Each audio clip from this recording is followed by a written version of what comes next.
I arrived at Pine Hollow just after 6 p.m., when the sky was already turning that dull gray color that makes everything feel farther away than it really is. The road stopped before the forest did. That was the first strange thing. No signs, no gate, just gravel slowly disappearing into thick trees that stood too close together, like they were trying to hide something between them. My phone showed 1 bar of signal, then none. And the GPS, it didn't just stop working, it gave up, like it had never heard of this place before. I remember sitting in the car for a moment longer than I should have, engine still running, staring into the woods. The rental email was still open on my screen. Cabin at Pine Hollow, check in anytime after 3 p.m. Simple, clean, almost too clean. The host's instructions were below it. That's what kept replaying in my head. Do not make noise after sunset. Do not open the basement door. Do not respond if you hear knocking from outside. At the time, I told myself it was probably some weird survivalist joke. People rent cabins like this for experience, for vibes, for marketing. But standing there, with the forest swallowing the light, it didn't feel like marketing. It felt like rules. I turned off the engine. The silence that followed was immediate and heavy, like something had been waiting for the sound to stop. I stepped out of the car. The air was colder than I expected, not just cold still, like the wind had been paused. My shoes crunched on gravel as I walked toward a narrow path barely visible between the trees. There was no sign for the cabin, no light, just that path, like it had been walked on so many times it no longer needed to exist clearly. As I walked, I noticed something else. The forest wasn't quiet. It was pretending to be quiet. Every few seconds, I'd hear something subtle, wood creaking, leaves shifting, a distant snap like a branch being placed down carefully instead of broken. Not random. Intentional. I stopped once and turned around. Nothing behind me but my car, shrinking already in the dark. Still, I had this feeling, like I wasn't the only one walking toward the cabin. The path curved, and after maybe 10 minutes I saw it. The cabin. It wasn't big, it wasn't impressive, it almost looked forgotten. Dark wood, slanted roof, one dim porch light that flickered like it was struggling to stay awake. But what bothered me wasn't the cabin itself. It was the area around it. The ground was too clean. No fallen leaves near the porch, no branches, like something had been regularly sweeping this place, or nothing was allowed to touch it. I stepped onto the wooden porch. The boards groaned under my weight. That sound, too loud in the silence, made me hesitate. I reached for the door handle. It was already unlocked. Inside, the air changed immediately. Warm, stale, like someone had been breathing in here for a long time without opening a window. The living room was simple, couch, table, lamp already turned on. That was the second thing that didn't feel right. I don't remember leaving a light on. The host email said nothing about electricity being preset. Yet the lamp glowed softly, casting long shadows that seemed to stretch a little too far across the floor. I set my bag down slowly, listening for any sound outside. Nothing, but silence here didn't feel empty. It felt aware. On the kitchen counter, I noticed a folded piece of paper. I didn't remember seeing it in the listing photos. I picked it up. The paper was old, not just physically like it had been rewritten many times. The edges were soft, worn from handling. There were more rules, but they weren't printed. They were handwritten.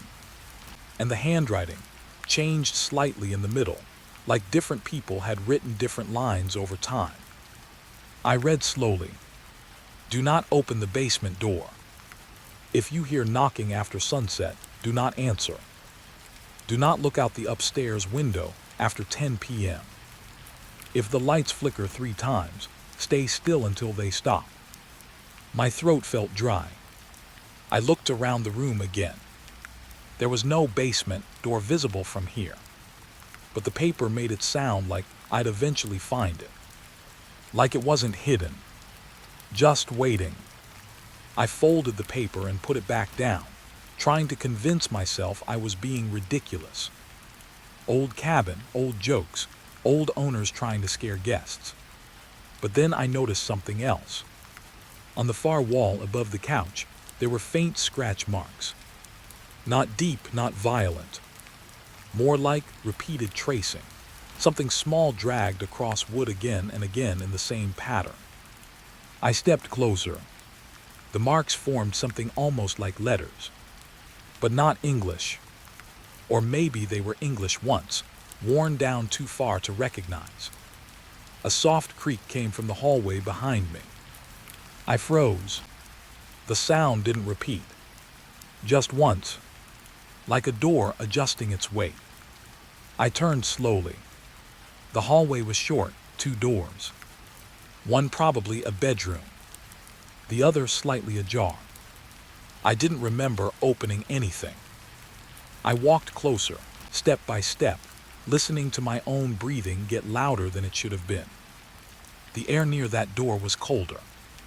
Not dramatically, just enough to notice.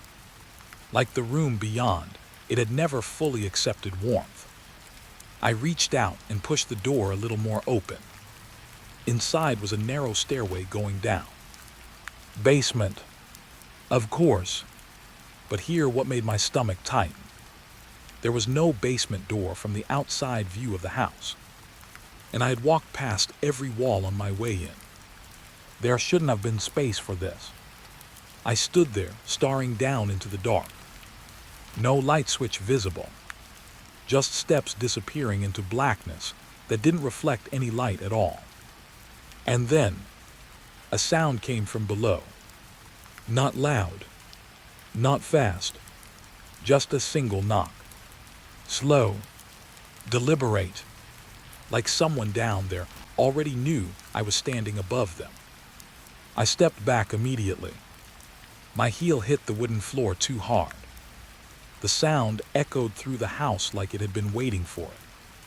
And for a brief second, I swear I heard movement outside. Not inside the house. Outside, near the porch. I turned toward the window instinctively. The curtain was slightly open, just enough to show a slice of the forest. Dark trees, still air, and something standing between them. Not clearly shaped, but wrong enough that my brain refused to define it properly. It didn't move. It just existed there, facing the cabin, facing me.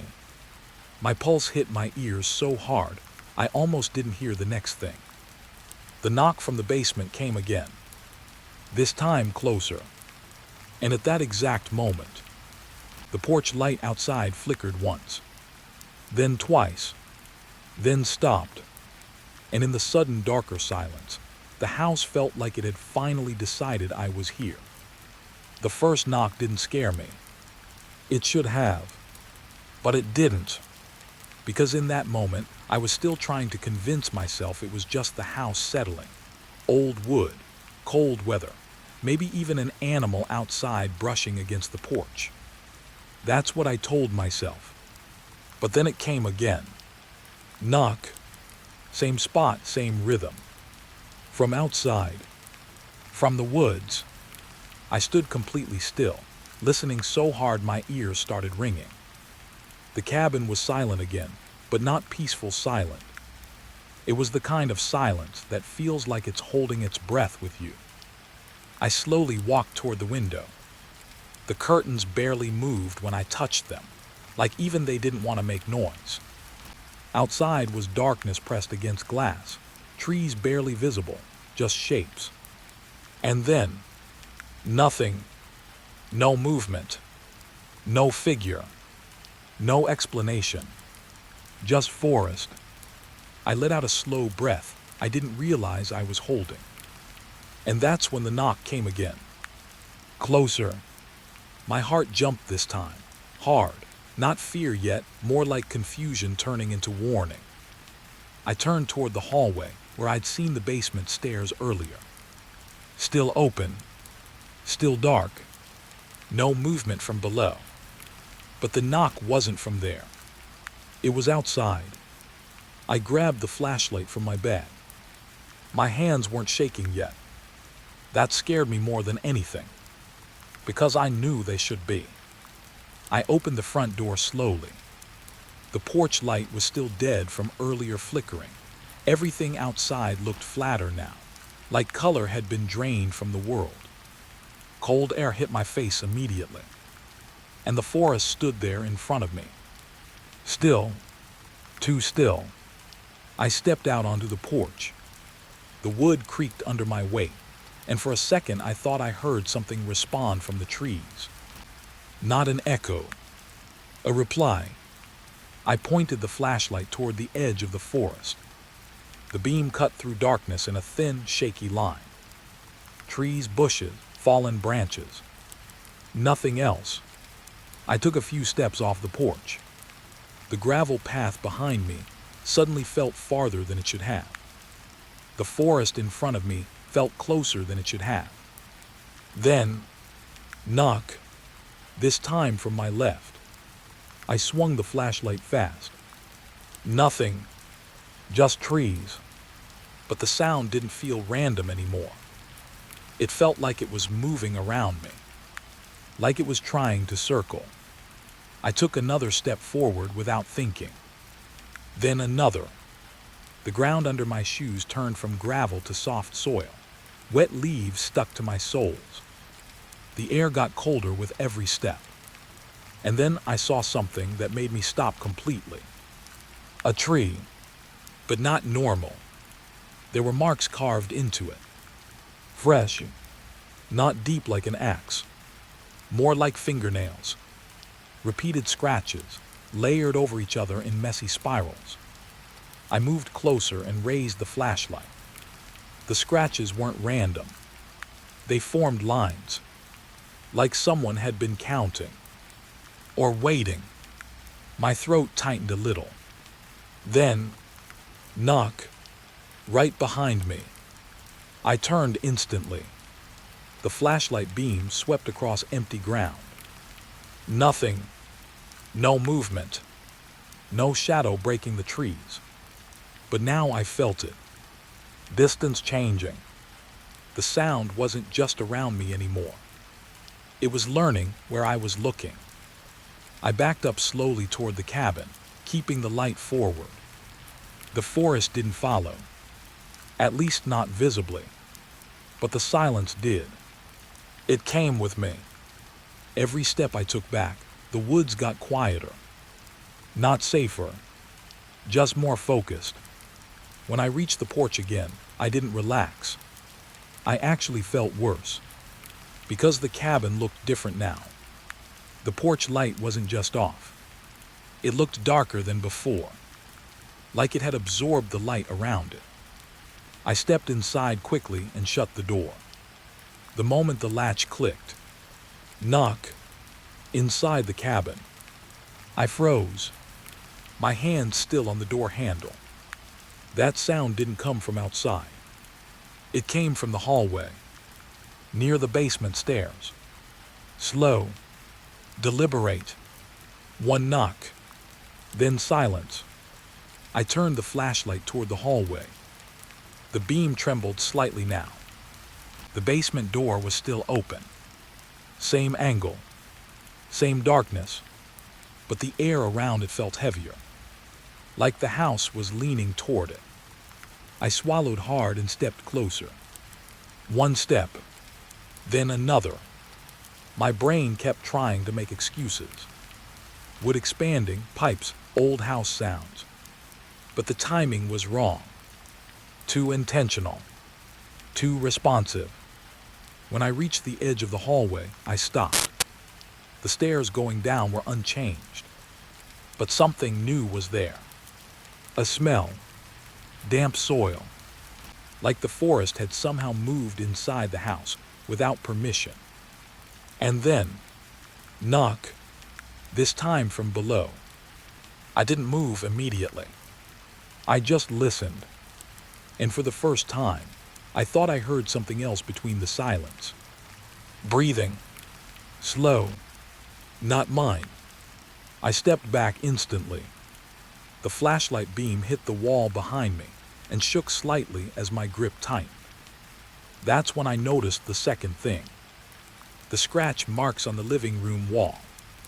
They were longer now. Extended. Like they had grown while I wasn't looking directly at them. That wasn't possible. I know it was. But they were different. And I remember thinking very clearly.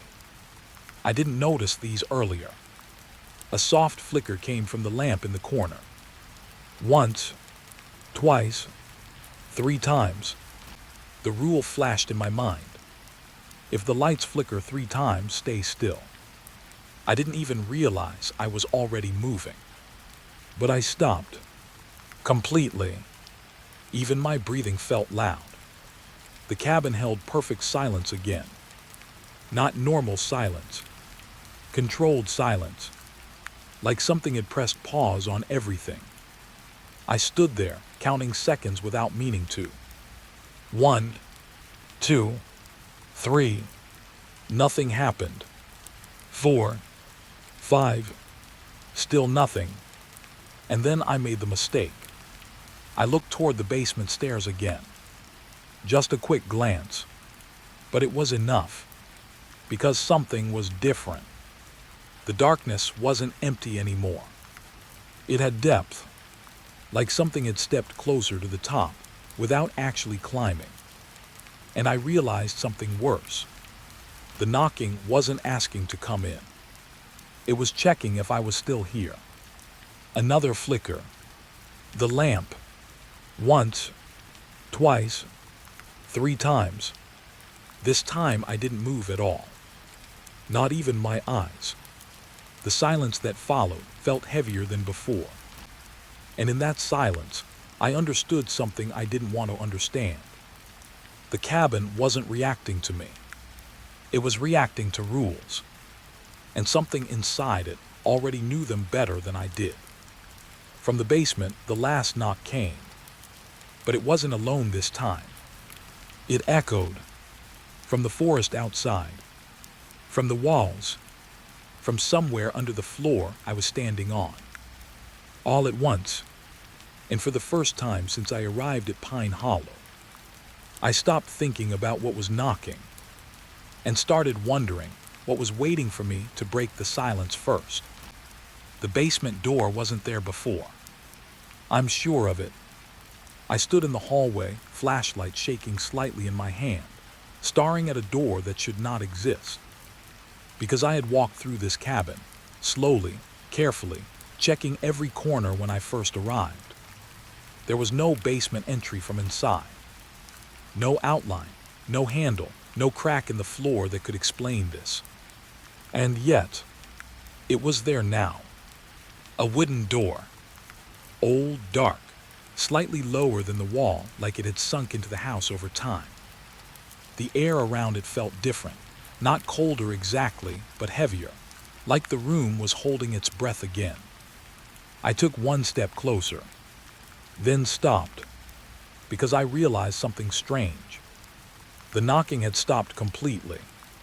No sound from outside. No sound from the forest. No sound from the floor below.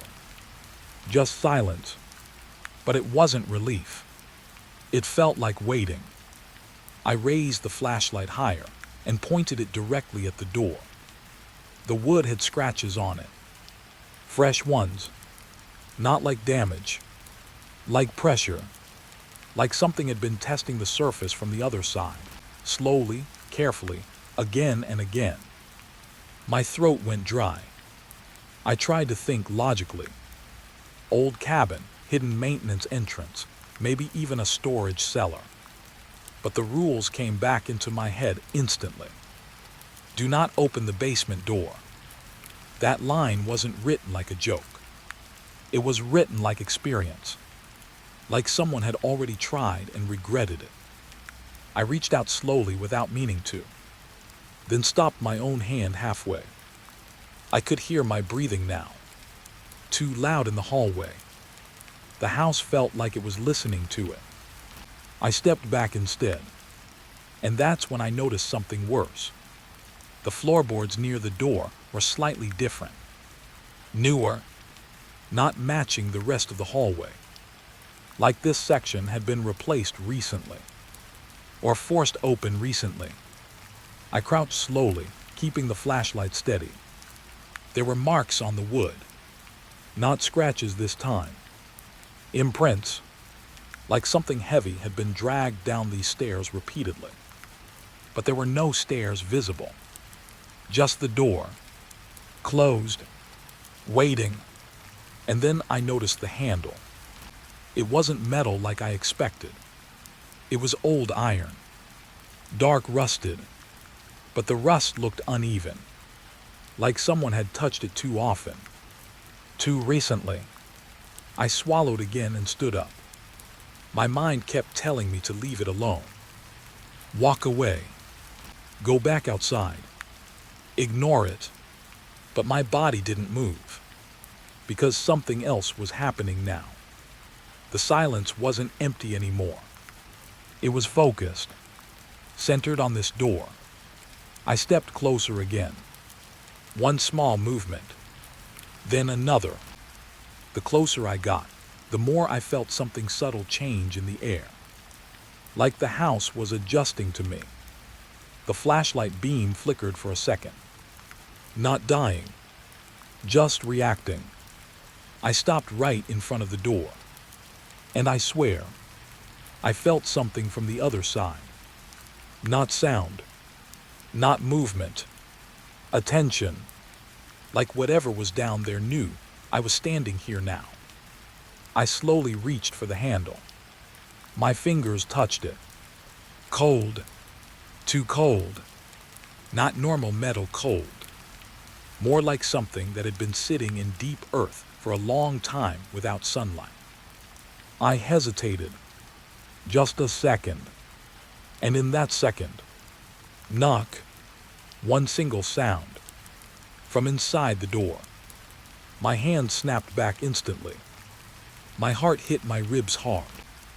I stepped away quickly, almost stumbling into the wall behind me. The knock didn't repeat, but now everything changed, because it wasn't outside anymore. It wasn't random anymore. It was inside the door, waiting on the other side of something I could physically touch. I backed away slowly, keeping my eyes on it. The hallway felt longer now. Or maybe I was just noticing how small I really was inside this cabin. The air shifted again. That damp smell returned, but stronger this time. Like the basement was no longer sealed. Like it was leaking into the house. Then I saw something that made my stomach tighten. A thin line under the door. A crack. Not there before. And through it, darkness. But not empty darkness. Dense darkness. Like it had layers. Like it could hold shape. I knelt down slowly, flashlight pointed toward the crack. I shouldn't have done that. But I did. And when I did, something moved. Not fast. Not sudden. Just a slow shift of something noticing light. I pulled back immediately. My breathing broke a little. I pressed my back against the hallway wall, trying to steady myself. Think. Just think. This is a house. A normal house. Old, weird, maybe unsafe. But still a house. Then why did it feel like it was aware of me? Another sound came. Not a knock this time. A drag. Slow. From behind the door. Like something was moving closer to it from below. And then, a voice. Barely there. Not clear words. More like sound shaped into almost words. I froze again. because it didn't sound like a monster. It sounded tired, like something that had been repeating the same action for a very long time. I couldn't understand it, but I heard one pattern clearly. My name, or something close to it. The sound stopped. Everything stopped again. Even my thoughts felt delayed. Then the house made its mistake. The hallway light flickered once, twice, 3 times. I remembered the rule. Stay still. But this time, stillness didn't feel like safety. It felt like participation, like I was agreeing to something without moving. The basement door didn't open, but I heard the lock shift. Slow, metal scraping metal. Click. I didn't move. Another click. Then silence. And for a moment, I thought maybe it was over. Maybe it was just reacting to electricity, old wiring, nothing more. I almost believed it, until the door breathed. Not open, not closed, just a slight shift inward, like something on the other side leaned closer. The crack under the door widened a little, and the darkness inside became more defined. Not empty anymore, structured, like a room forming itself below me. My hands started shaking again. This time I couldn't stop it. I slowly stepped backward, eyes locked on the door. One step, then another, and that's when I noticed something new on the wall beside it. Scratch marks, fresh again, but now they weren't random. They were forming something, a pattern, like repeated attempts to write the same message, over and over. I couldn't read it fully, but I recognized one shape repeating more than anything else. A circle, drawn badly, again and again, like something down there was trying to remember what a door is supposed to be. A sudden thump came from inside the basement, louder this time. The door didn't open further, but it responded, like it was being tested, like something was learning its limits. I backed into the living room now, without turning my back fully. The cabin felt different again. Heavier, not just haunted, occupied. The rules on the counter suddenly felt less like warnings, more like history, like someone had already lived through this exact moment and tried to leave instructions behind. I looked toward the window. The forest outside was still, but now I noticed something I didn't before. A faint glow between the trees. Not natural light. Too steady. Too low. Like something was standing there, watching the cabin from a distance it had chosen carefully. Then, a soft knock came again. Not from the basement. Not from outside. From the walls. Everywhere at once. And I realized something I didn't want to understand yet. Whatever was behind that door, it wasn't trying to get out. It was learning how I move inside. The footsteps started above my head. Slow, measured, like someone was walking carefully across the roof, making sure I could hear every step. I stood in the middle of the living room without moving, because there was something wrong with that sound immediately. This cabin didn't have an upper floor. I had checked. There was no staircase, no attic entrance, no ceiling access hatch. Just a single-level wooden structure in the middle of the forest. So I told myself it had to be the wind. A branch scraping the roof. Something simple. Something normal. But then the footsteps came again. One step. Pause. Another step. And they weren't random. They were packing. Left to right. Right to left. Like someone was deciding where to go next. My flashlight was still on in my hand, but I didn't point it anywhere. It felt useless now. The sound was above me, not in front of me.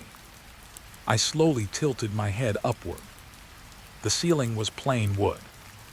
Dark beams running across it. No movement. No cracks. Nothing visible that could explain what I was hearing.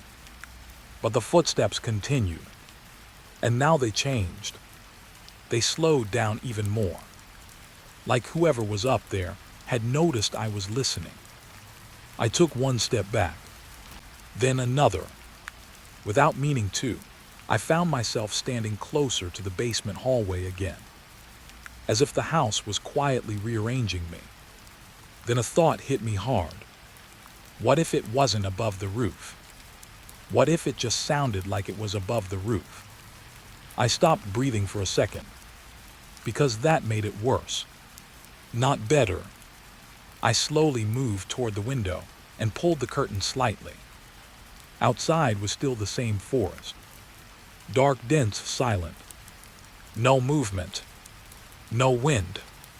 No animals. But the roof above me. Another step.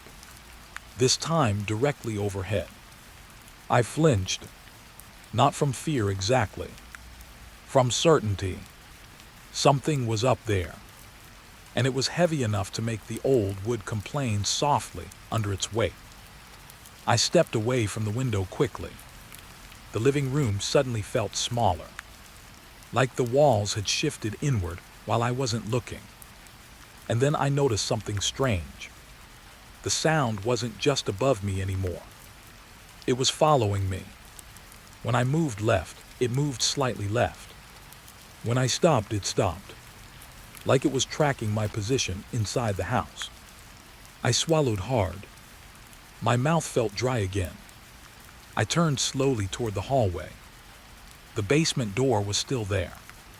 Closed now. I didn't remember closing it. But I was too focused on the roof to process that fully. Another step above. This time slower. Heavier. Like the person, or whatever it was standing still directly above me. Listening. Waiting. I raised my flashlight toward the ceiling again. Useless gesture. Still nothing there. But the sound made it impossible to doubt anymore. I walked into the kitchen without thinking. Maybe distance would help. Maybe changing rooms would break the pattern. But the footsteps followed. Perfectly. Above the kitchen now. Same pace. Same weight. Same direction. I stopped near the counter.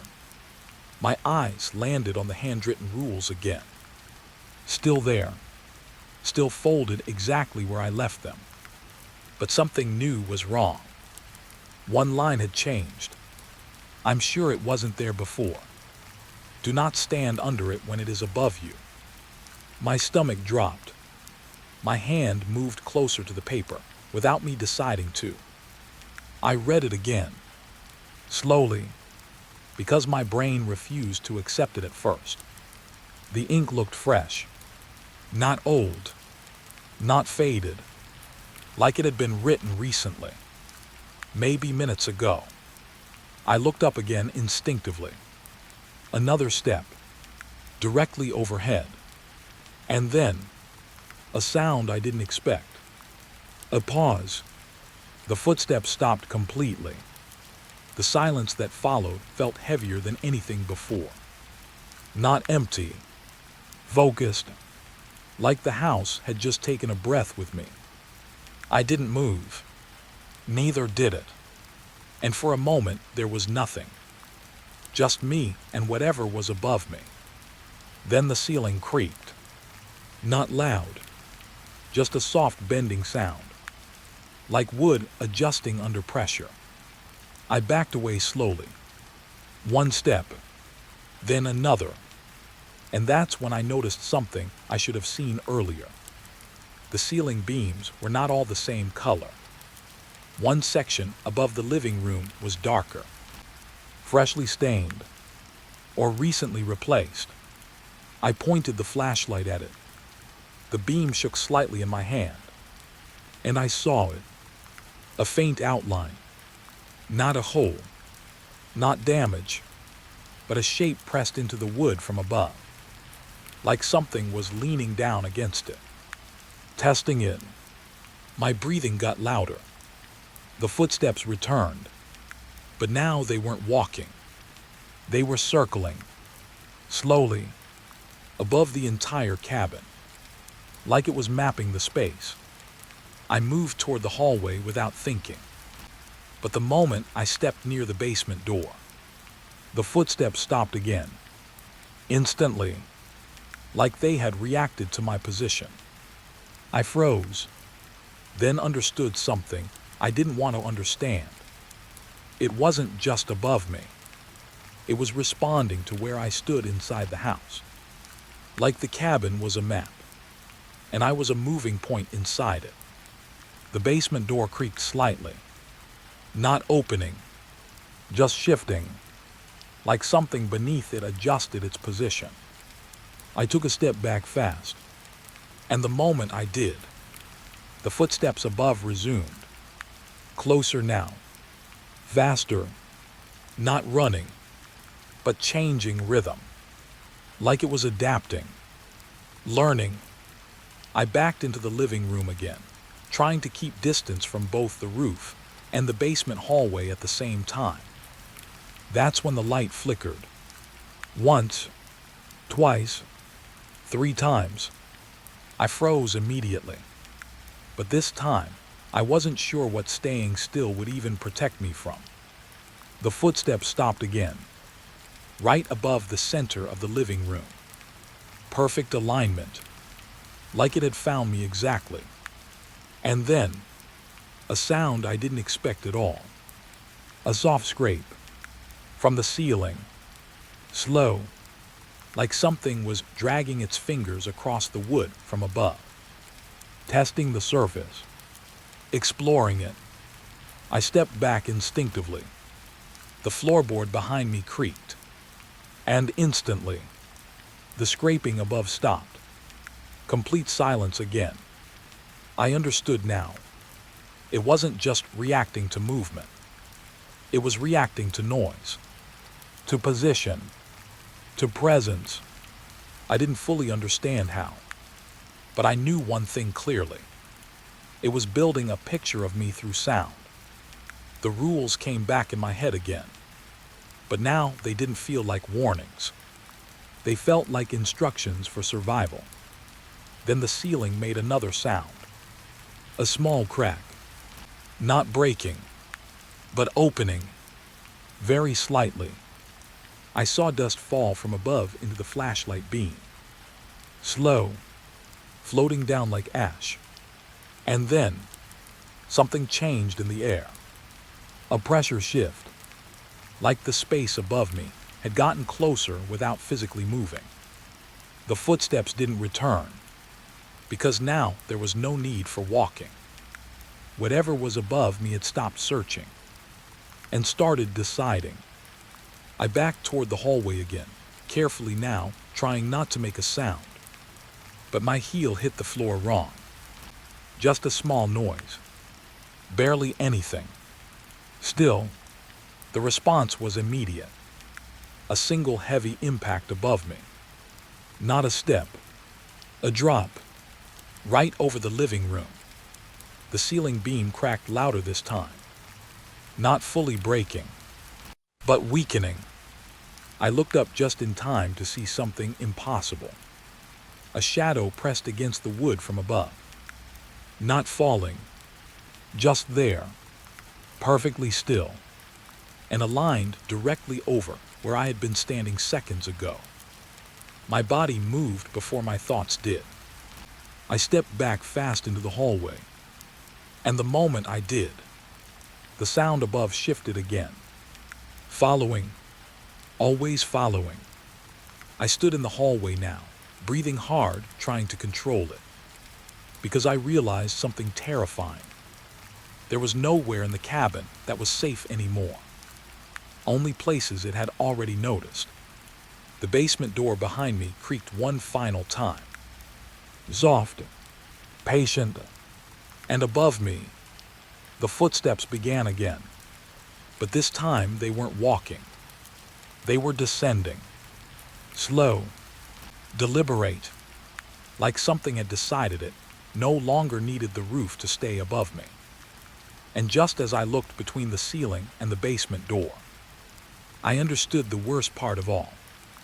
I wasn't being watched from one place. I was being measured from both. The message arrived again, even though my phone had no signal, no network, no data, nothing, just a dead bar icon in the corner that had been frozen for hours. Still, a notification lit up the screen. "Host, you're doing well, just follow the rules." My thumb stopped halfway above the screen, because that message shouldn't have been possible. I was standing in the middle of Pine Hollow, inside a cabin that already felt like it was listening to me breathe. And yet someone was texting me. Through nothing. Through no network at all. I looked up instinctively, like the answer would be outside the window. But the forest was the same. Dark, still, patient. No movement between the trees. No signal. Just that same heavy silence that felt less like nature and more like attention. My phone vibrated again. Not once. Twice. Then stopped. I didn't even unlock it immediately. I just stared at it in my hand like it had changed shape. Then another message appeared. "Host, don't open the basement door again." My throat tightened instantly. Again. Not "don't open it," but again. Like it already knew I had tried. Like it had seen me standing there. I turned slowly toward the hallway without meaning to. The basement door was still there. Closed now. Perfectly shut. No crack. No light. No sound coming from it. But I remembered clearly. It hadn't always been closed. My fingers still remembered the cold metal handle. The way it felt like it didn't belong to this house. My phone buzzed again. I looked down this time. "Host, you heard the roof." My stomach dropped, because I hadn't told anyone that. No one knew about the footsteps. No one could know. Unless they were here. Or unless they were watching from somewhere that didn't need to be here. I took a step back without thinking. The floor creaked under me. And instantly, the house responded. A soft sound from the ceiling. Not footsteps this time. Just a gentle shift. Like something above had turned its attention slightly toward the sound I made. I froze. The phone buzzed again. I didn't want to look. But I did. "Host, good, you're learning." That word hit harder than it should have. Learning. Not surviving. Not escaping. Learning. Like I wasn't a guest anymore. Like I was part of something being taught. My breath felt shallow now. Controlled by something I couldn't see. I slowly moved toward the kitchen counter, trying to create distance from the basement hallway. The phone stayed in my hand, vibrating softly every few seconds like a heartbeat that didn't belong to me. Then, another message. Longer this time. "Host, you followed the knocking. You followed the footsteps. Now you follow the silence." I looked up at the room again. Silence. That same unnatural silence. Even the forest outside had stopped moving completely. No wind. No insects. No distant animal sound. Just stillness. Like the world had been told to pause. My phone buzzed again. Short. Sharp. "Host, don't look at the ceiling." My eyes went up instantly anyway. Because telling someone not to look is the fastest way to make them look. The ceiling was the same. Wooden beams. Dark stains. No movement. But now I noticed something I hadn't before. a faint line running across one of the beams. Too straight, too clean, like something had been drawn there recently. I lowered my gaze fast. My pulse was too loud now. I could hear it in my ears. The phone buzzed again. I didn't even need to look this time. But I did anyway. "Host, you're doing better than the last one." My fingers tightened around the phone. Last one. Not other guests. Not people. Just the last one. A person. I stepped backward slowly, trying to understand what that meant. The cabin suddenly felt smaller. Not physically, but like the space inside it was being reduced. Measured. Recalculated. My phone lit up again. No vibration this time. Just instant text. Like it was already open before I even looked. "Host," he looked at the ceiling too. My breathing stopped for a second, because I hadn't told myself that part out loud. I hadn't even fully processed it yet. And yet, it already knew. The basement door creaked behind me. Not opening, just a small pressure shift in the wood, like something had leaned against it from inside. I turned slowly. The hallway was darker now, not because the light changed, but because my mind was registering it differently. The phone buzzed again. "Host, don't go there yet." I froze mid-step, because I hadn't even moved toward it. It already knew I was thinking about it. Like thought itself was visible here. I backed into the kitchen again, trying to stay in the open space, trying to avoid walls, trying to avoid ceilings, trying to avoid everything. But the phone kept going. Message after message. No delay. No typing indicator. Just arrival. "Host, the house reacts to sound." "Host, it reacts to silence too." "Host, but it learns fastest when you panic." That last line made my stomach twist, because I had been panicking since the roof footsteps started, and it had been watching the whole time. Something in the living room flickered. Once, then stopped. I didn't move, because I remembered the rule about flickering. But this wasn't the lamp this time. It was the air, like the room itself had blinked. My phone vibrated again, this time softer, almost calm. "Host, you're in the middle of it now." I looked at the screen again. My fingers were cold, and I realized something strange. The messages weren't just reacting. They were guiding, not away from danger, but through it, like instructions, like steps, like something trying to keep me alive just long enough to finish something. I looked toward the window again. The forest was still there, but now it felt closer, like it had shifted slightly toward the cabin, or like the cabin had shifted toward it. Hard to tell anymore. Another message appeared. "Host, do you want to know where I am?" My entire body went still, because that question didn't feel like curiosity. It felt like permission. I didn't answer. My fingers hovered over the screen. Then, new message. "Host, I never arrived." The words didn't make sense at first. My brain refused them. But slowly, something settled in my chest. A heavy realization. The host never came. There was no physical person. No arrival. No footsteps outside. No car. No entry. Just messages. Just instructions. Just presence without location. My phone buzzed again. "Host, I stayed here instead." I looked up slowly. The cabin felt different again. Heavier, more aware, like it had been confirmed, like something inside it had finally been identified correctly. The basement door made a soft sound again. Not knock, not scrape, just a patient shift, like something waiting to continue the conversation from below.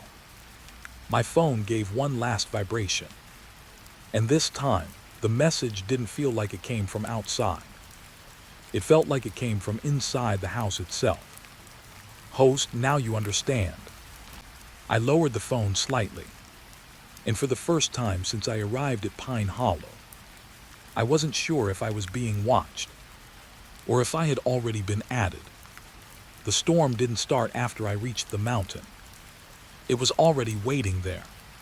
Snow hit the windshield like it was trying to erase the road behind me. Thick, fast, angry in a quiet way. And then the road just ended. No warning. No sign. Just tire tracks disappearing into white emptiness between trees. I pressed the brakes slowly, like stopping too hard would make the whole mountain notice me. The engine idled, too loud in the silence. My GPS had stopped working 20 minutes ago, but now even my headlights felt unsure. The beam didn't reach far enough anymore, just swallowed by snow. That's when I saw it. A cabin, half hidden between pine trees, like it had been placed there and then forgotten. Warm light in one window. Steady. Alive. Everything else around it was white and dead quiet. I didn't think, I just turned the wheel. Because staying in the car meant freezing, and something about that cabin felt safer than the storm. At least at first. The tires crunched through snow that got deeper the closer I went. And for a second, I wondered something strange. Why was the path already clear? Not fully, but enough. Like someone had been expecting a car today. I parked near the porch. The engine clicked as it cooled, and suddenly the silence outside felt heavier than the storm. No wind sound here. No rustling trees. Just still snow falling in straight lines. I stepped out. Cold hit my face instantly like a physical ooh-da-ah air. My boots sank deep into fresh snow, but under it, there was something firmer. A packed surface, like this place had been walked on recently. That thought should have comforted me. It didn't. I walked toward the cabin door anyway. Each step felt louder than it should have been. The porch was wooden, old, darkened by weather. But not rotting. Maintained. Too maintained for somewhere this remote. I raised my hand and knocked once. The sound felt wrong in the silence. Too sharp. Too final. A few seconds passed. Then the door opened. No hesitation. Like someone had been standing right behind it the whole time. A man stood there. Middle-aged maybe. Worn face, calm eyes too calm. He didn't smile. He just looked at me like I was expected. "You're late," he said quietly. That was the first strange thing. I wasn't supposed to be anywhere. "I got stuck in the storm," I said. He nodded once. Like that explained everything. Then he stepped aside. "Come in before it gets worse." The warmth inside hit me immediately. Too strong after the cold. My glasses fogged for a second. When I cleared them, I noticed something odd. The cabin wasn't messy, but it wasn't empty either. It looked lived in. Too lived in for someone alone. A kettle on the stove. A chair slightly pulled out. A blanket folded too neatly on the couch. Like someone had paused life mid-movement. The man closed the door behind me. The lock clicked louder than it should have. I turned slightly. "You're alone here?" I asked. He paused before answering. Then said mostly. That word sat wrong. Mostly. Like there was something he didn't want to count. I set my bag down near the wall. The floor creaked under it. A deep, tired sound. Like the house had memory. Outside, the wind suddenly rose again. Hard, but muffled now, like the cabin was swallowing it. I looked toward the window. Snow piled against the glass in slow motion. Everything outside felt farther away than it should have been. Almost unreal. The man walked to the stove and adjusted the kettle. "You can stay tonight," he said. "Storm will block the road for days." I nodded slowly. That part made sense. But something still didn't. Because I hadn't seen any other footprints outside. No vehicles. No tire tracks except mine. And even mine felt temporary. Like they could vanish if the snow decided to forget them. The man finally looked at me again. Properly this time. "Did you see the marker on the way up?" he asked. I hesitated. "No." That made him pause. Just for a fraction of a second. Then he turned away. Strange. The word didn't explain anything. But it made the air feel tighter. I sat on the couch slowly. The cushion sank deeper than expected. Too soft. Like it had been sat on recently. I noticed something carved into the wooden table in front of me. Not decoration. Not random scratches. Lines. Repetitive. Like someone had been drawing the same shape over and over. A circle. Incomplete. Always incomplete. I looked up again. The man was watching me. Not directly, but from the corner of his eye. Like he was waiting for me to notice something myself. That was when I heard it. A faint sound outside. Not wind. Not snow. Footsteps. Slow. Soft. Circling the cabin. I froze slightly. The man didn't react. That told me everything I needed to know. I stood up. "What was that?" I asked. He finally turned toward me. And for the first time, his calm cracked slightly. "Don't worry about it," he said. But his voice was too quick. Too controlled. The footsteps continued. One round. Then another. Like something was checking the perimeter. I walked toward the window despite myself. Snow outside blurred everything. But I could still see movement between the trees. Not clear. Just enough. Something packing. Not fast. Patient. The man stepped closer behind me. "You should stay away from the glass at night," he said quietly. I turned slightly. "Why?" He didn't answer immediately. That delay mattered more than the words. Then he said, "Because it learns faster when you look at it." My stomach tightened. "What learns?"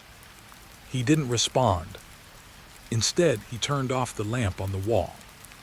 Sudden darkness didn't come. Just softer light from the fire. More fragile. The footsteps outside stopped. Complete silence followed. Not peaceful. Waiting. Then, one knock on the cabin wall. From outside. Right behind me. I turned sharply toward the sound. Nothing visible. Just snow. But the wall felt colder there. Like something had touched it. The man exhaled slowly. "This is why people don't stay long," he said. I looked at him. "What people?" He hesitated again. Then said something that didn't sit right at all. "Those who answered the door before you." My mind tried to process that. Before me. How many before me? Before I could ask, the kettle whistle suddenly stopped. Not naturally. Just cut off mid-sound. The man walked over and turned off the stove. Then added quietly, "Lock the windows tonight." I nodded, but my attention was still outside. Because the footsteps had started again. Closer now. Not circling. Approaching. And for the first time since I arrived, I wasn't sure if the storm was keeping me in the cabin or keeping something else out. The chair was still warm. I know how that sounds, but when I placed my hand on it, the heat was real. Fresh, like someone had just stood up seconds ago. I froze right there in front of the fireplace, my fingers still pressed into the fabric, waiting for the temperature to make sense. It didn't. The man from earlier was in the kitchen, quietly adjusting something on the stove. He didn't look at me, didn't react, like this wasn't new. Like a warm, empty chair in a locked mountain cabin during a storm was completely normal. I slowly pulled my hand back. The heat didn't fade immediately. It lingered. That was the part that made my stomach tighten, because cold furniture cools fast. This didn't. It stayed alive for a few seconds longer than it should have. I looked at the chair again. It was slightly pushed out from the table, not perfectly aligned, like someone had just stood up in a hurry but tried to hide it. I turned toward the man. "Has someone been sitting here?" I asked. He paused, just for a moment too long. Then he said no. One word. Too clean. Too final. But the chair disagreed. I stepped closer again slowly. The fire crackled behind it, throwing moving shadows across the room. And that's when I noticed something else. The cushion wasn't just warm. It was slightly indented, like weight had pressed into it recently. I didn't touch it this time. I didn't need to. The shape was already there, perfectly human. I swallowed and looked toward the window. Snow pressed against the glass in thick layers now. The storm outside had grown heavier, but the wind didn't sound natural anymore. It came in patterns, like breathing, slow, controlled. I turned back to the man. He was watching me now, not directly, but through reflection in a metal pot. Like he didn't want me to notice, he was paying attention. "That chair," I said slowly, "it's warm." He finally looked at me fully, and for the first time since I arrived, his calm cracked just slightly. "Don't sit there," he said. That was it. No explanation, no reassurance, just instruction. My throat tightened. "Why?" I asked. He didn't answer immediately. Instead, he turned the stove knob slightly, even though nothing was boiling, even though nothing needed adjusting. Then he said, "Because it remembers." That sentence didn't make sense, but it landed in my chest like something heavy. I looked back at the chair again. The warmth was still there, fading now, but slowly, like something was leaving or hiding. I stepped away from it instinctively. The fire popped loudly behind it. Too loud. The kind of sound that makes silence feel deeper right after. I walked toward the couch instead, trying to create distance between me and that chair. But as I moved, I noticed something strange again. The chair shifted slightly, not visibly moving, just different, like its angle had changed when I wasn't looking directly at it. I stopped walking. My body went cold despite the fire. I stared at it. Nothing moved, but I knew I wasn't imagining it. The man cleared his throat softly from the kitchen. "Storm's getting worse," he said, like normal conversation could erase what I just felt. I didn't respond, because I couldn't stop thinking about the heat. Heat doesn't stay without a source, and nothing in that chair should have been alive enough to hold it. A soft sound came from the chimney, like something shifting inside it. I turned toward the fireplace instinctively. Nothing visible, just firelight dancing, but the sound didn't feel like wood.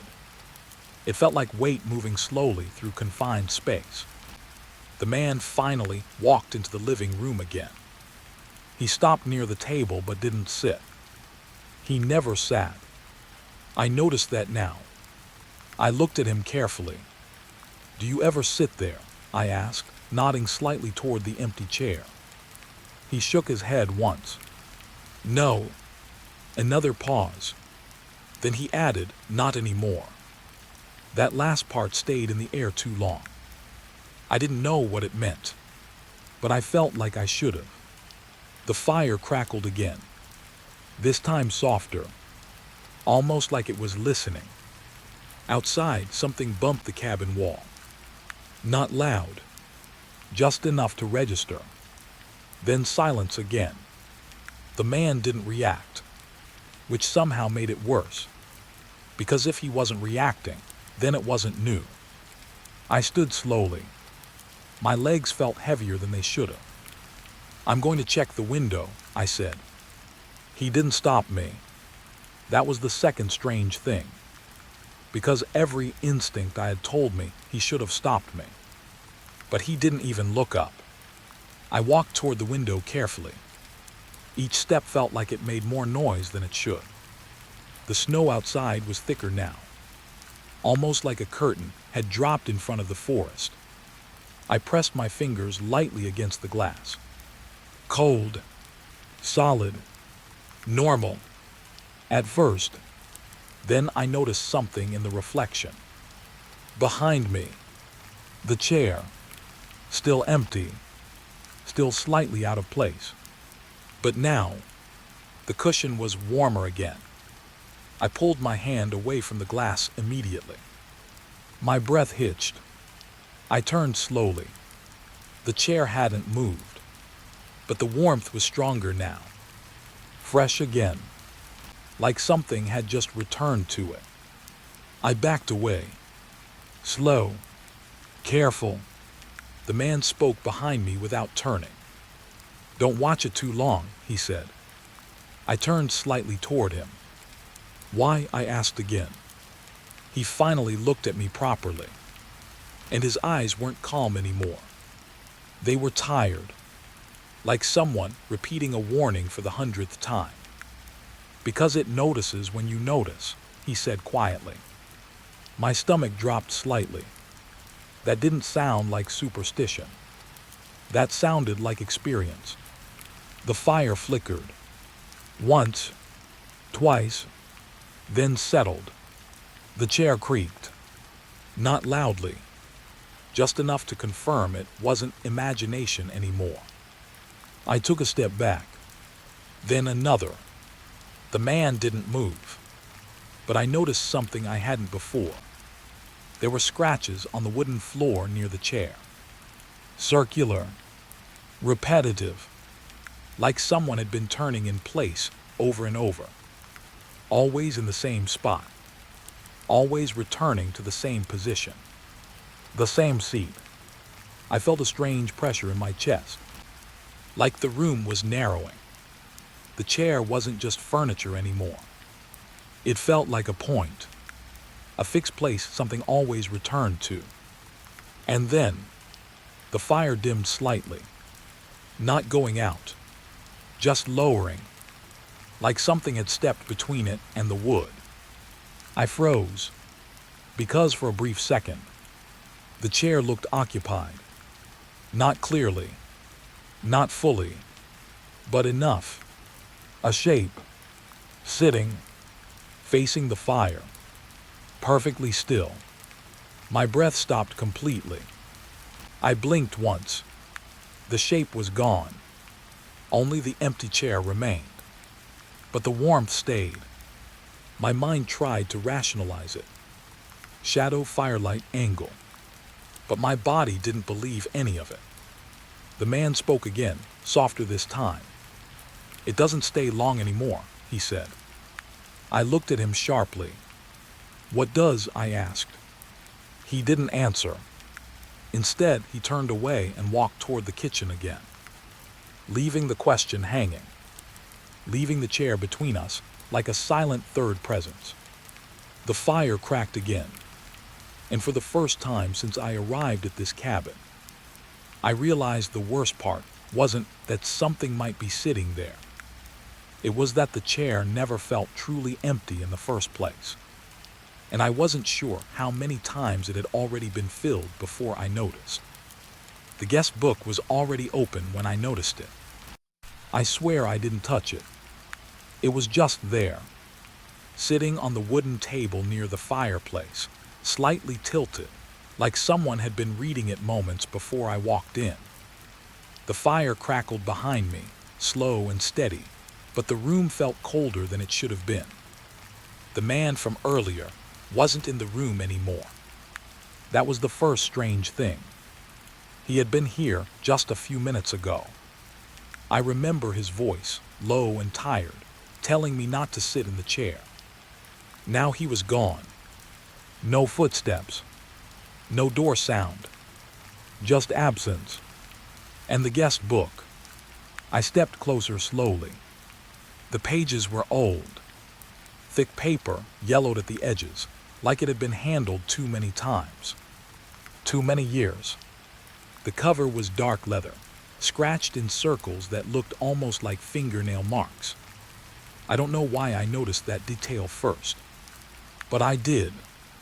I sat down slowly in the chair across from the table. Not the chair from earlier. A different one. Still, I hesitated before touching anything, because something about the book felt active. Like it wasn't just sitting there.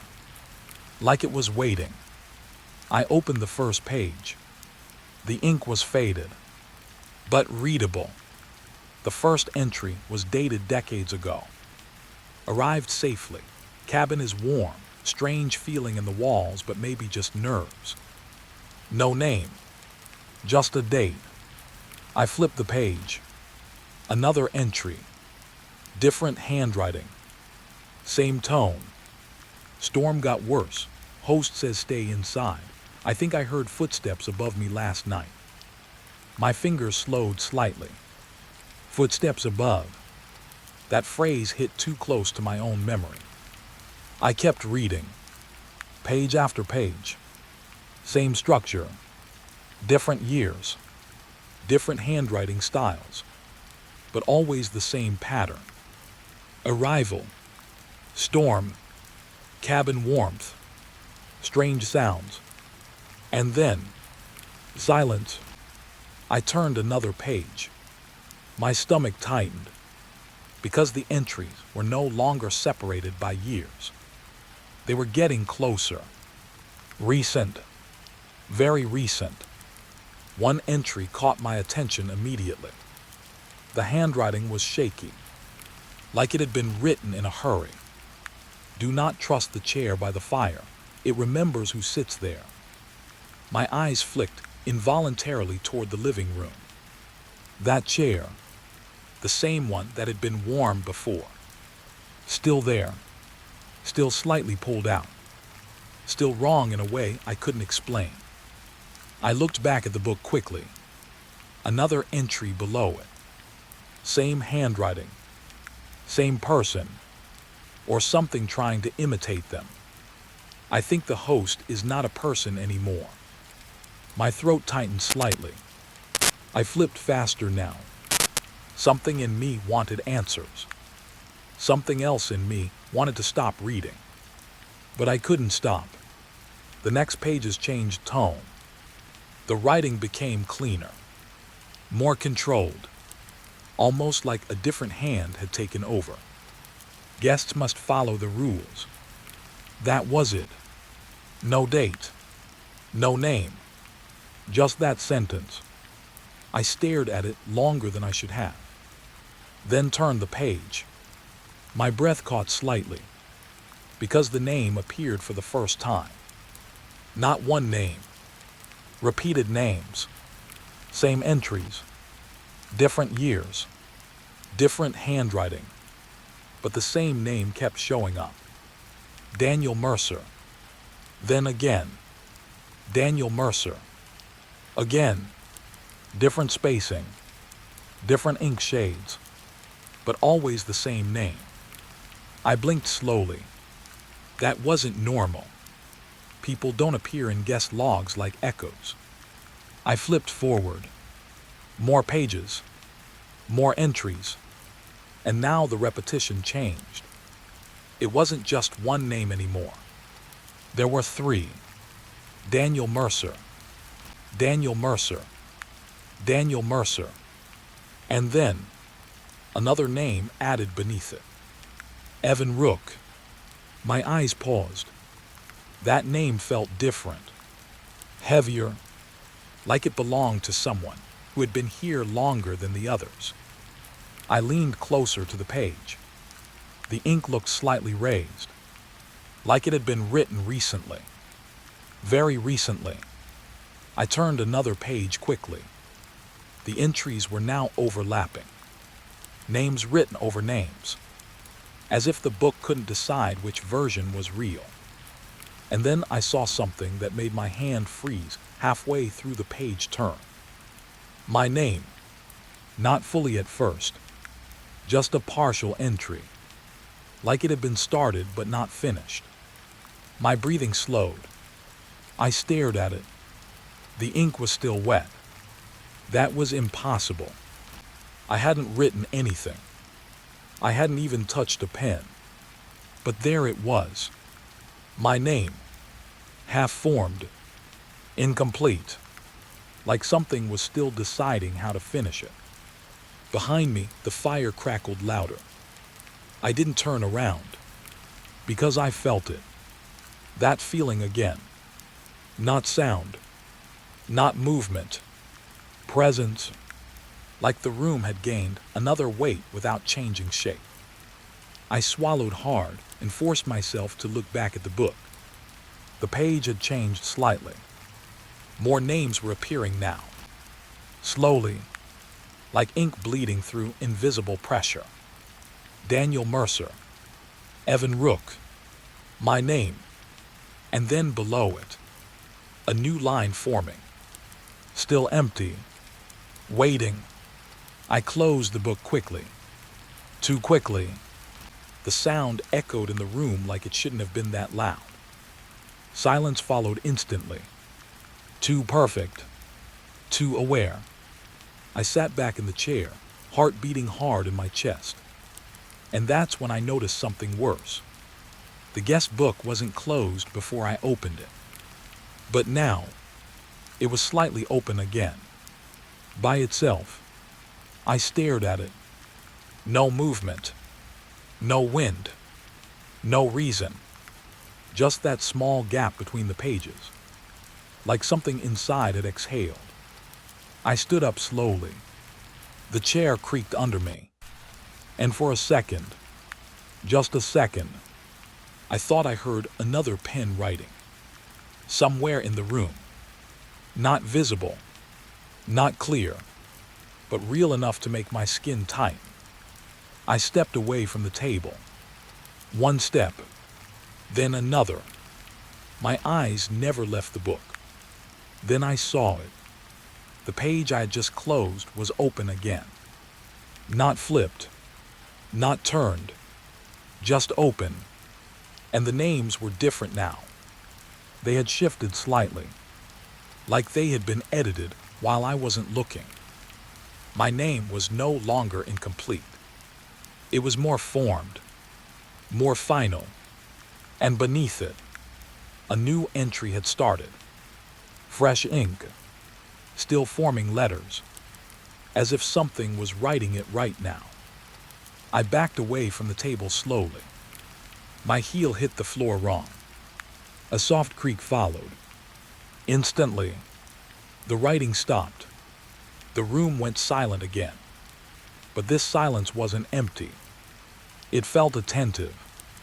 Like something had paused mid-action to listen. I didn't move. Neither did anything else. Then the fireplace crackled softly, and I saw something reflected in the glass panel of the stove door. Behind me, the chair, the warm one. It was no longer empty. Not fully, not clearly, but enough.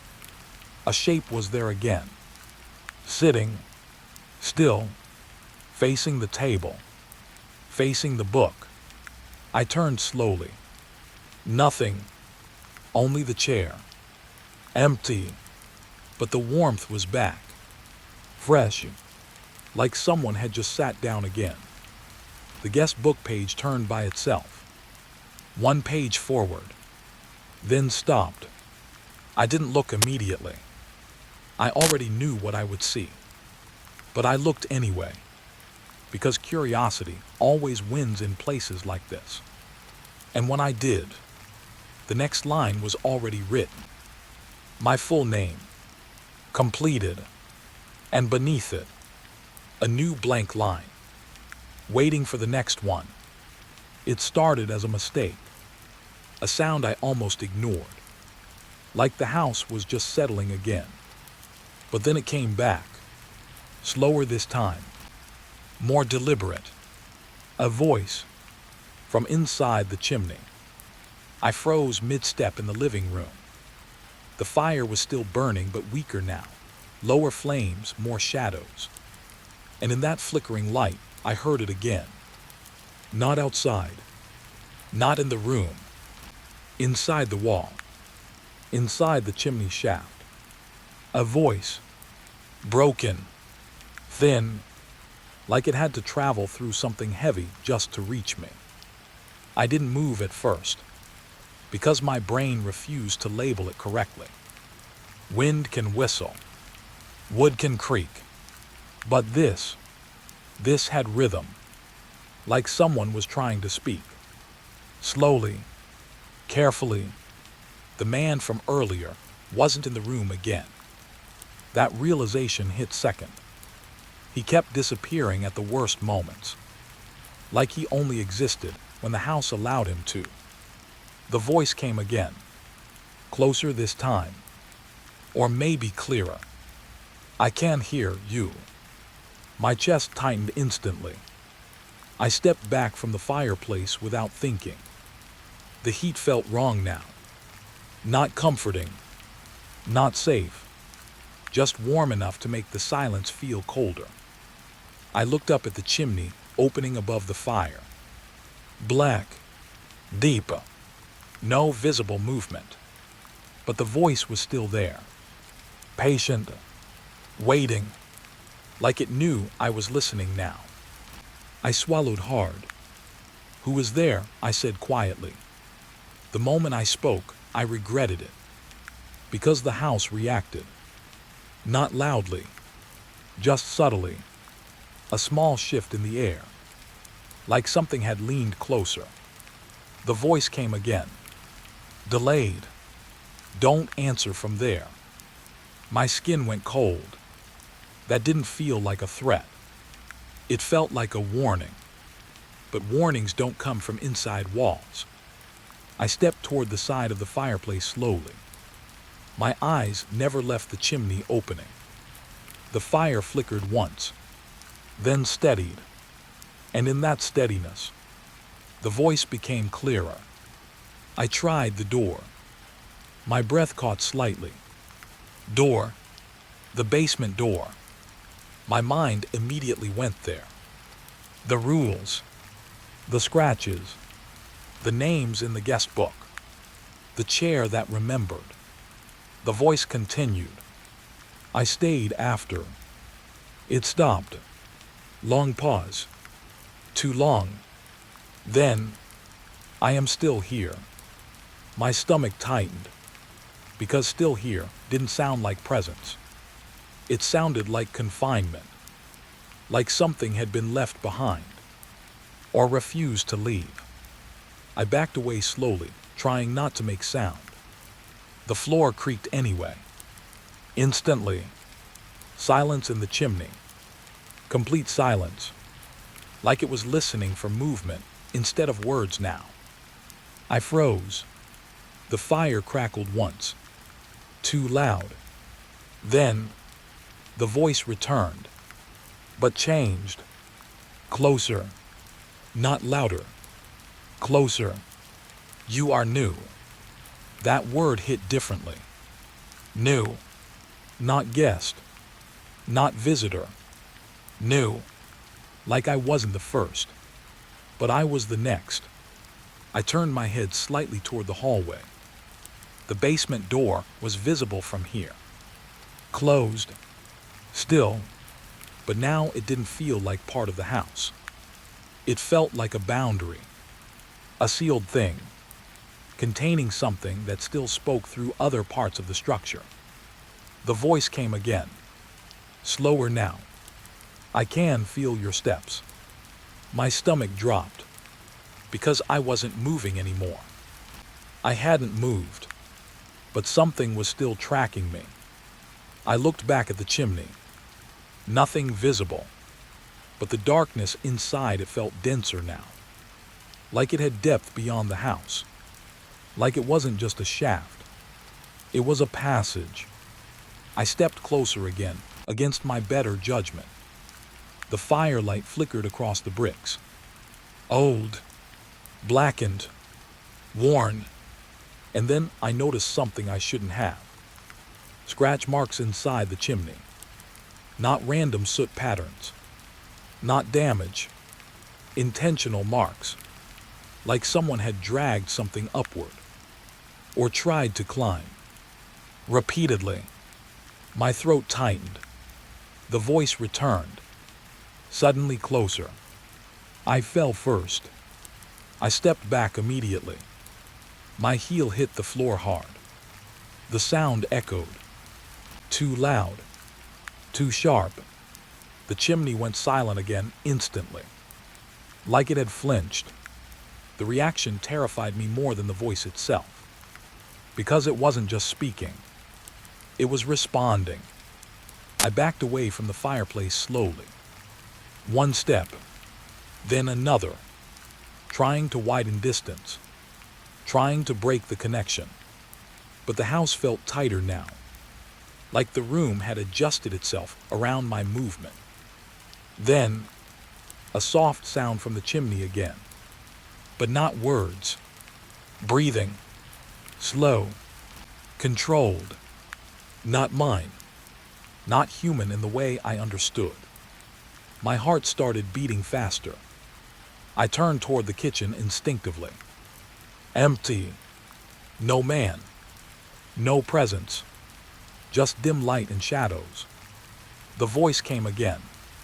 But now it wasn't speaking directly to me. It was thinking out loud.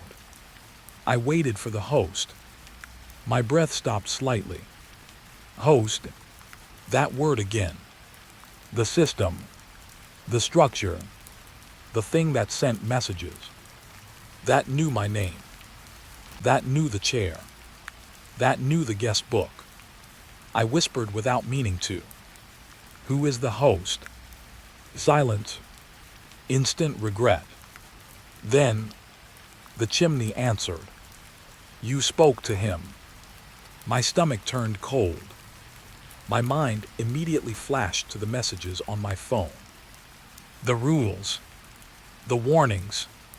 The host that never arrived. But had always been there. Watching. Guiding. Learning. The voice continued. He never leaves. A long pause. Then, neither do I. The fire dimmed slightly.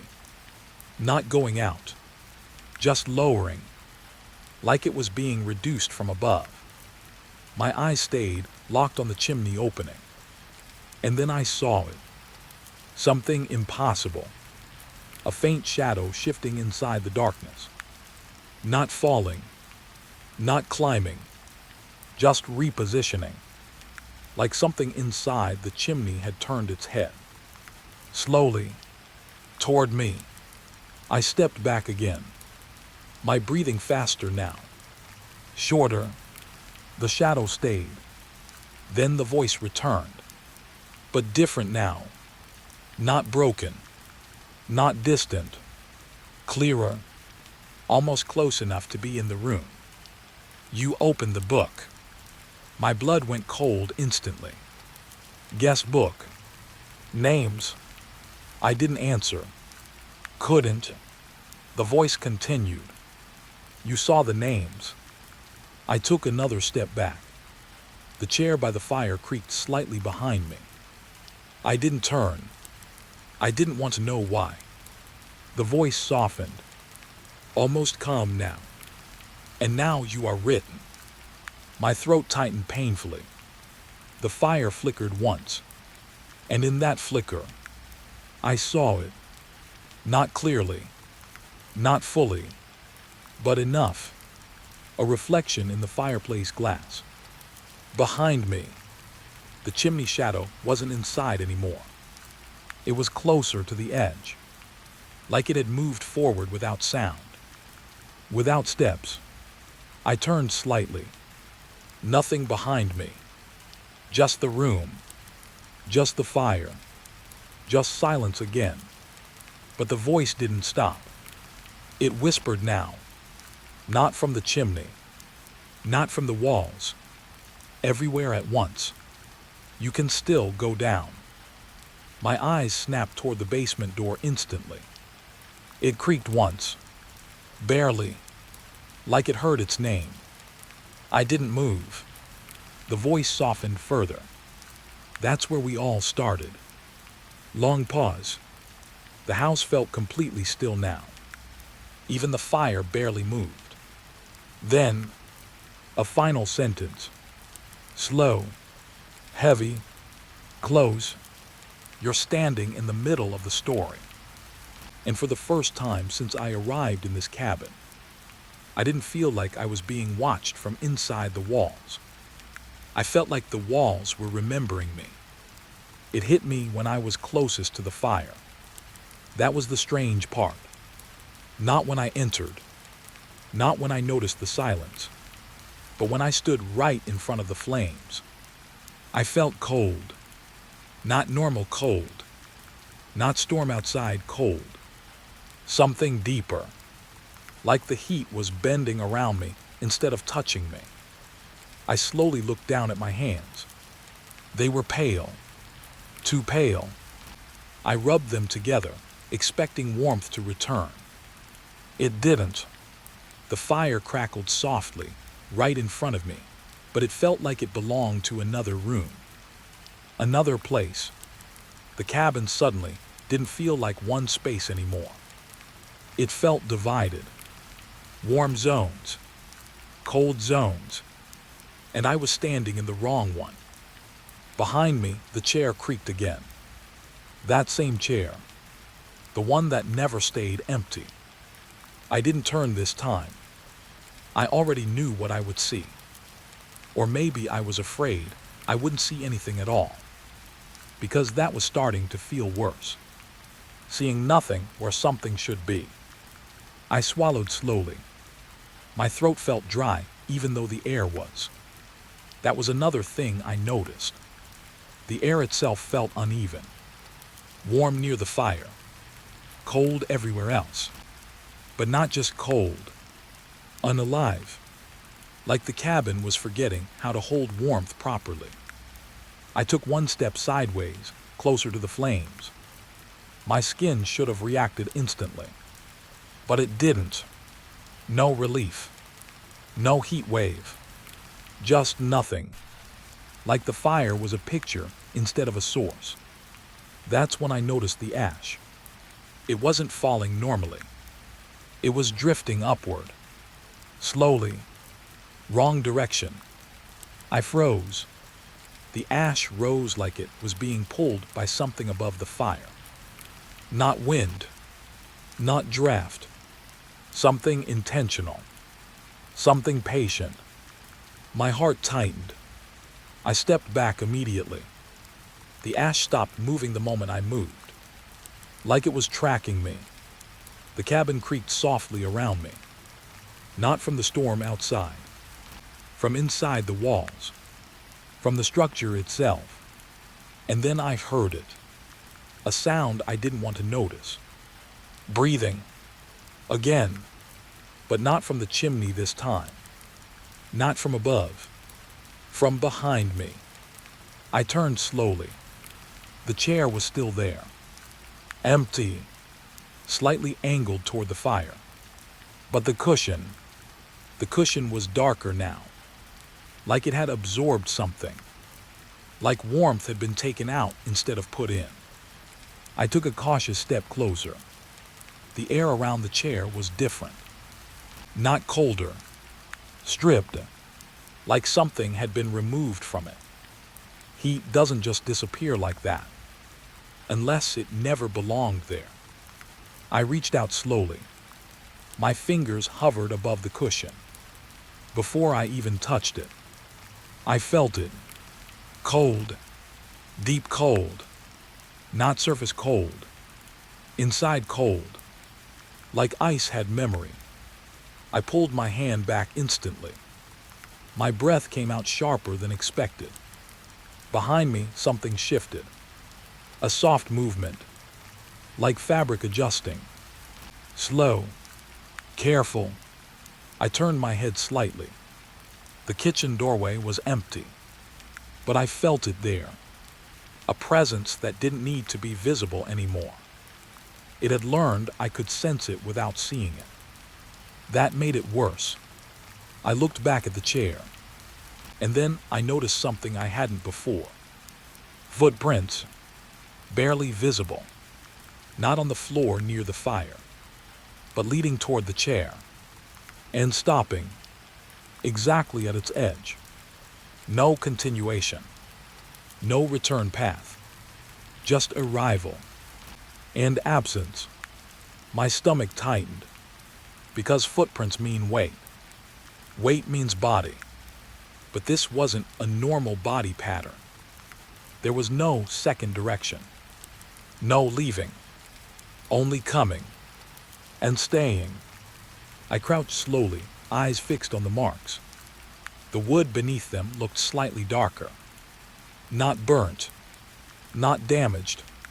Just drained. Like something heavy had pressed into it for too long. I whispered without meaning to. Who was sitting here? The moment I said it, the fire flickered. Once, twice, and the temperature in the room shifted again. But not evenly. Only near the chair. The cold deepened. The chair itself reacted. A soft creak. Not movement. Pressure release. Like something invisible had just adjusted its weight. I stood up fast. My heart now beating harder. This wasn't just haunting anymore. This was interaction. Something was still here. Not memory. Not echo. Active presence. And it was learning the space. Learning me. A soft sound came again. From the walls this time. Not words. Not breathing. More like a low vibration. Like something trying to sync itself with the cabin structure. I turned toward the fireplace instinctively. The flames were still there. But weaker now. Like they were being shared. Or drained. I backed away slowly. Each step felt colder than the last. And then I saw it. In the reflection of the glass panel. The chair. Occupied. Not fully visible. Not clearly defined. But enough. A shape. Still. Perfectly still. Facing the fire. I turned immediately. Nothing. Only the chair. Empty again. But the cold remained. Stronger now. I backed away further. The kitchen light flickered once behind me. Then steadied. The man was gone again. Of course he was. That realization didn't even surprise me anymore. It just confirmed the pattern. People here didn't stay consistent. Only the house did. And something inside it. Something that used consistency differently. The fire crackled softly. But now it felt distant. Like I was watching it through glass. I took another step back. And then stopped. Because I realized something terrifying. The cold wasn't spreading randomly. It was following a path. From the chair. Toward me. Slow. measured, like something was extending its reach. Not quickly, not aggressively, but patiently, as if it had all the time in the world. I looked down. The floor beneath my feet was colder than before, my breath now visible in short bursts. Inside the cabin, that should not have been possible. I turned toward the door instinctively, thinking maybe I should leave. But the moment I did, I saw it. The door wasn't fully closed anymore. It was slightly open, just a crack, and through that crack, cold air was not entering. Something else was. Something familiar. Something structured. Like intention. I stepped toward it slowly, every instinct screaming not to. Behind me, the chair creaked again. But this time, it wasn't empty. Not even a question anymore. And the cold, now clearly moving behind me, finally made something very clear. Whatever was sitting there before was no longer interested in warmth at all. It had already learned how to survive without it. The map was wrong. I knew it the second I saw it. Cabin 19, printed clearly on faded paper, like it had always existed. But Blackwater Lake didn't agree with it. The man at the gas station didn't even look at the map when I showed him. He just shook his head once. "No cabin 19, he said. That was it. No explanation. No curiosity. Just certainty. Like I had asked him about something childish. But the number stayed in my hand. Sharp ink. Clean lines. Too real to ignore. The road to Blackwater Lake was already bad before that. Long stretches of empty forest. No signal. No movement.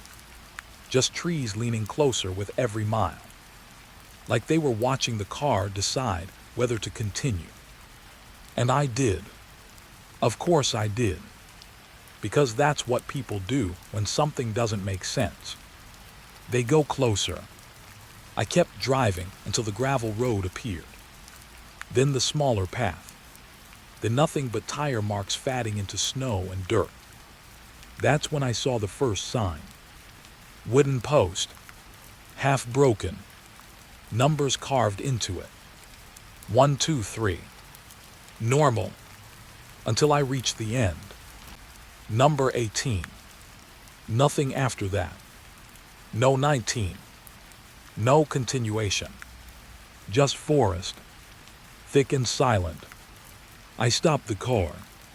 Turned off the engine. And for the first time, I noticed how quiet it really was. Not peaceful quiet. Wrong quiet. Like sound itself had stopped trying. I checked the map again. Cabin 19 was marked deeper inside the woods. Past the marked road. Past the known cabins. Into blank space. That should have been my warning. But I still got out. Cold air hit my face immediately. Sharp. Clean. Too sharp. The kind of cold that feels like it's paying attention to you. I started walking. Snow cracked under my boots. Slow.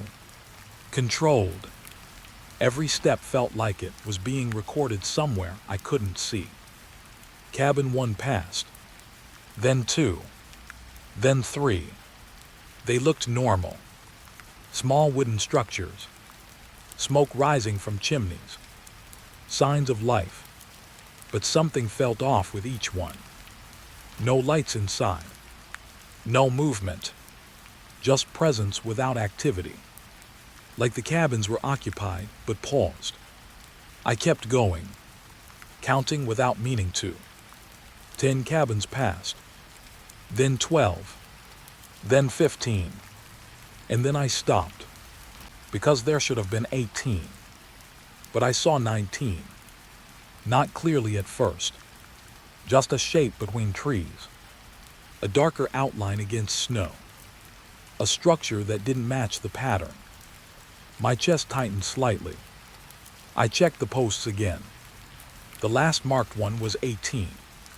But ahead of it, there it was, cabin 19, standing slightly lower than the others, almost hidden, like it had been pushed into the forest instead of built inside it.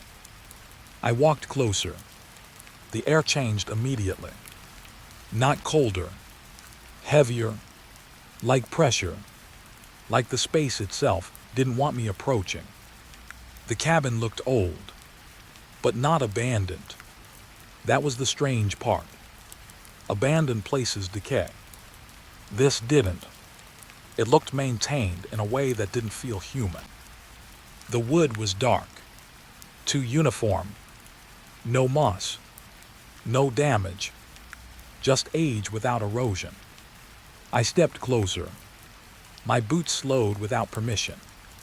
Something about the cabin made movement feel optional, like I was being discouraged from continuing. I stopped in front of the door. No number plate, no signs, just a flat wooden surface. But I already knew what it would say if I touched it. I still did. My fingers brushed the wood. Cold, instantly cold. And then, I felt it. A vibration. Not sound. Not wind. Something inside the structure reacting to touch. I pulled my hand back quickly. My heart beat a little faster now. Not fear yet. Just warning. That thin line before fear becomes real. I looked around. The forest behind me was still. Too still. Even the wind had stopped moving properly, like it was waiting for me to make a decision. I turned back to the cabin, and that's when I noticed something new. A small brass plate beside the door, half hidden under frost. I leaned closer, wiped it slightly with my glove. The number underneath made my stomach tighten. 19, but not carved, not painted. Pressed, like it had been forced into the metal from the inside. I stepped back slowly. My breath came out slightly uneven now. This was not normal construction. This was not even logical placement. Cabin numbers don't hide in forests like secrets. But this one felt like it had been avoiding attention, waiting for someone specific. Me. I shook that thought away immediately. Stupid. Everything feels personal when you're alone in a forest. Still, I reached for the door handle. Cold metal.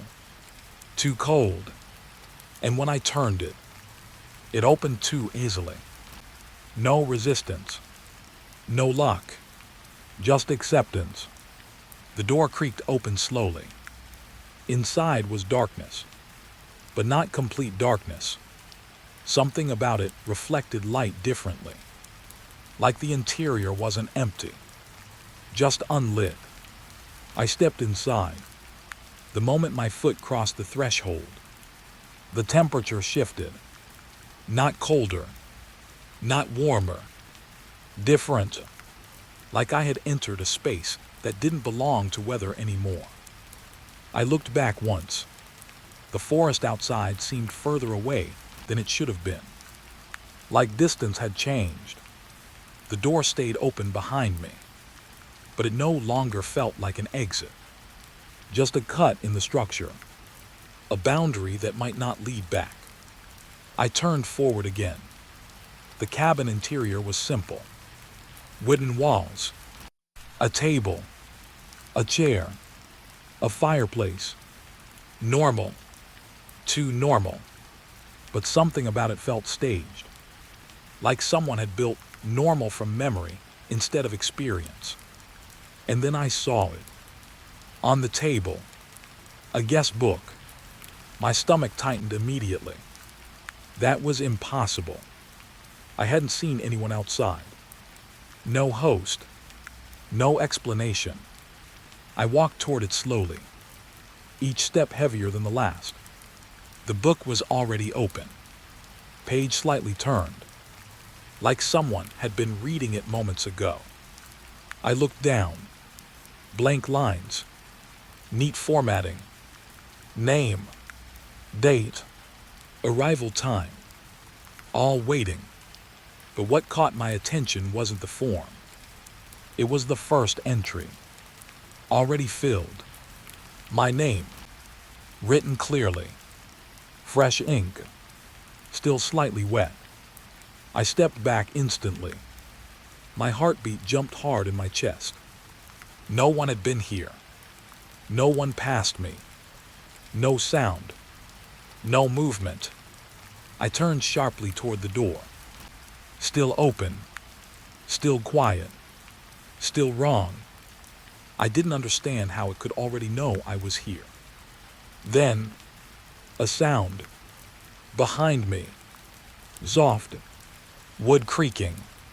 I froze. Slowly turned my head back. The chair near the fireplace. It was no longer empty. Just slightly. Not fully visible. But enough. A pressure in the air. Like something had just settled into it. And the guest book page. It turned itself. One page forward. Slow. Deliberate. And on the next page, a second line was forming. Under my name. Still writing itself. As I watched, I didn't hear the wind. That was the first thing I noticed. Because the lake was moving anyway. Slowly, like something beneath it was breathing upward through the surface. I stood at the edge of Blackwater Lake, staring into water that should have been still. But it wasn't still. Not even close. Small ripples spread outward in perfect intervals. Too even. Too controlled. Like someone was tapping a pattern from underneath. I checked behind me instinctively. The cabin was a dim shape through the trees. Cabin 19. Still there. Still wrong. Still watching in its own way. I turned back to the water. The ripples changed. The moment I looked at them directly, they shifted direction. Like they knew I was observing. My throat tightened slightly. I crouched closer to the shore. The water was dark. Not normal dark. Deep dark. Like light didn't travel through it properly. I picked up a small stone from the ground. Held it for a second. Then dropped it into the lake. It should have made a splash. It did. But the sound came late. Half a second delayed. Like the lake was replaying it after deciding whether to allow it. That's when I felt it. A vibration. Not in the air. In the water. A response. I stood up slowly. My breathing already a little uneven. The ripples weren't random anymore. They were forming shapes. At first, I thought it was my mind trying to find patterns. Humans do that when they're scared. But then the shapes repeated. Same spacing. Same direction. Same pause between waves. Like punctuation. Like language. My heart tightened. I stepped closer again, ignoring the instinct telling me to move back. The surface reflected the sky above. But the reflection didn't match reality. The clouds above were still. But the lake showed movement. Slow shifting lines forming beneath the surface reflection. Like something was writing just under the mirror of water. I whispered without meaning to. What are you? The moment I spoke, the ripples changed again. Faster. More precise. No longer random. They formed a sequence. Short wave. Pause. Two long waves. Pause. One sharp ripple cutting across the pattern. I didn't understand it. But my body did something worse. It recognized it as structured. Like it wasn't natural behavior. It was communication. My chest tightened. I looked around the shoreline again. Empty forest. No movement. No animals. No wind. Just the lake. And whatever was speaking through it. I pulled out my phone instinctively. No signal. Of course. But the screen flickered anyway. Once, then went dark. I tapped it. Nothing. Then, a faint glow returned. Not from the screen itself. From the reflection of the screen in the water. That shouldn't have been possible. I leaned closer. The water was reflecting something different now. Not the sky. Not me. A pattern, rewriting itself every few seconds. Like a message trying different versions of the same sentence. The ripples grew stronger. The lake's surface became more active. Not chaotic. Focused. And then I saw it. A shape forming beneath the surface. Not rising. Not sinking. Just existing at depth. Too large to be natural. Too still to be animal. It stayed there, watching upward. I stepped back immediately. My foot hit loose gravel. The sound felt too loud, like it broke something. The moment I made noise, everything stopped. The ripples froze. The lake went flat. Instant silence. I didn't move. Neither did the water. Even the reflection became still, like someone had paused the entire scene. My breath slowed involuntarily. Then, one ripple. Single. Clean. It moved from the center of the lake outward. Slow. Deliberate. Like a response. I felt my stomach tighten again. Because it wasn't random anymore. It was reacting to me. I took another step back. And the lake responded instantly. 2 ripples this time. Then 3. Then a pattern I couldn't follow anymore. Faster. More urgent. Like it had stopped waiting for me to understand. And started trying to force understanding. My heart beat harder now. I backed away from the shore slowly. Each step crunching softly in gravel. The moment I increased distance, the water slowed again. Not stopping, but watching. I realized something then. It wasn't just responding to sound. It was responding to proximity, to attention, to presence, like I was part of the system now. My eyes drifted toward cabin 19 again. It looked darker from here, closer somehow, even though I hadn't moved. I turned back to the lake, and that's when the ripples changed in a way that made my stomach drop. They formed something that looked like direction, not a shape, an instruction, pointing toward the cabin. I froze. My throat went dry. The water wasn't just reacting anymore. It was guiding. I whispered again, barely audible. "You want me to go there?" The lake responded immediately.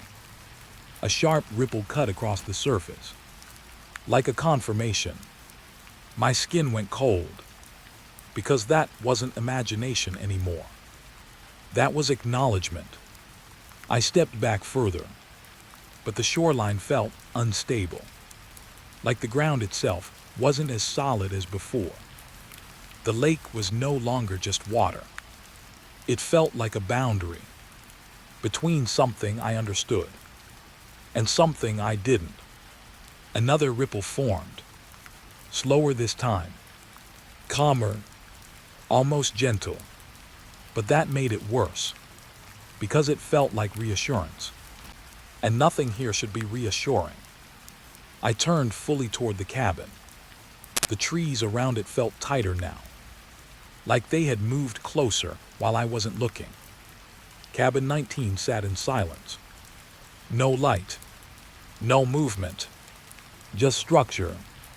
Waiting. Behind me, the lake rippled one last time.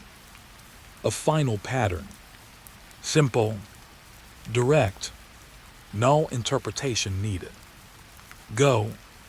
I didn't look back immediately, because I already knew what I'd see. And I didn't want to confirm it yet. But I did anyway. The lake was perfectly still now, like nothing had ever disturbed it, like it had already finished speaking, and stopped caring whether I understood. I started walking toward the cabin. Slow, controlled, each step feeling slightly less like my own decision, and more like completion of something already started. Behind me, the water stayed silent, but I knew it wasn't gone. It was waiting for the next response. It was already there when I woke up, just floating, not tied, not anchored, just waiting in the shallow edge of the lake like it had always belonged to the water more than the shore. The boat looked small from a distance.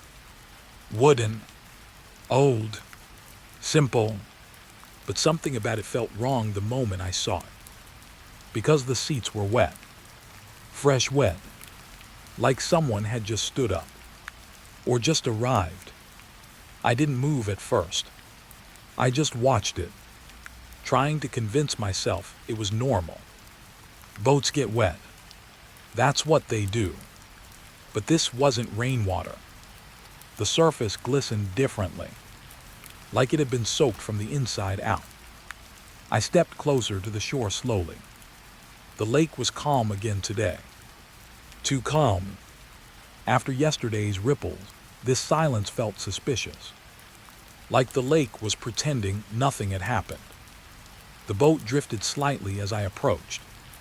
Not with wind. There was no wind. It moved like it recognized attention, like it reacted to observation. I stopped walking. It stopped moving. That made my throat tighten a little, because I wasn't imagining the connection anymore. I crouched near the shore. The boat was maybe 10 feet away, close enough to see details. The wood was worn, not broken, used, repeatedly used. But what caught my attention was the inside. The seats were arranged for 3 people. 3, not 1, not 2, 3, and all 3 were wet. Not evenly, not randomly, in patterns, like someone had sat in different places for different amounts of time. I swallowed slowly. My eyes scanned the surface of the lake. Still, flat, perfectly flat, until a small ripple formed near the boat. Then another, then a slow circle expanding outward. I didn't throw anything. I didn't move, but the water reacted anyway. The boat shifted slightly, turning its front toward me. Not drifting, turning. I stood up immediately. My breathing tightened. No, I whispered without meaning to.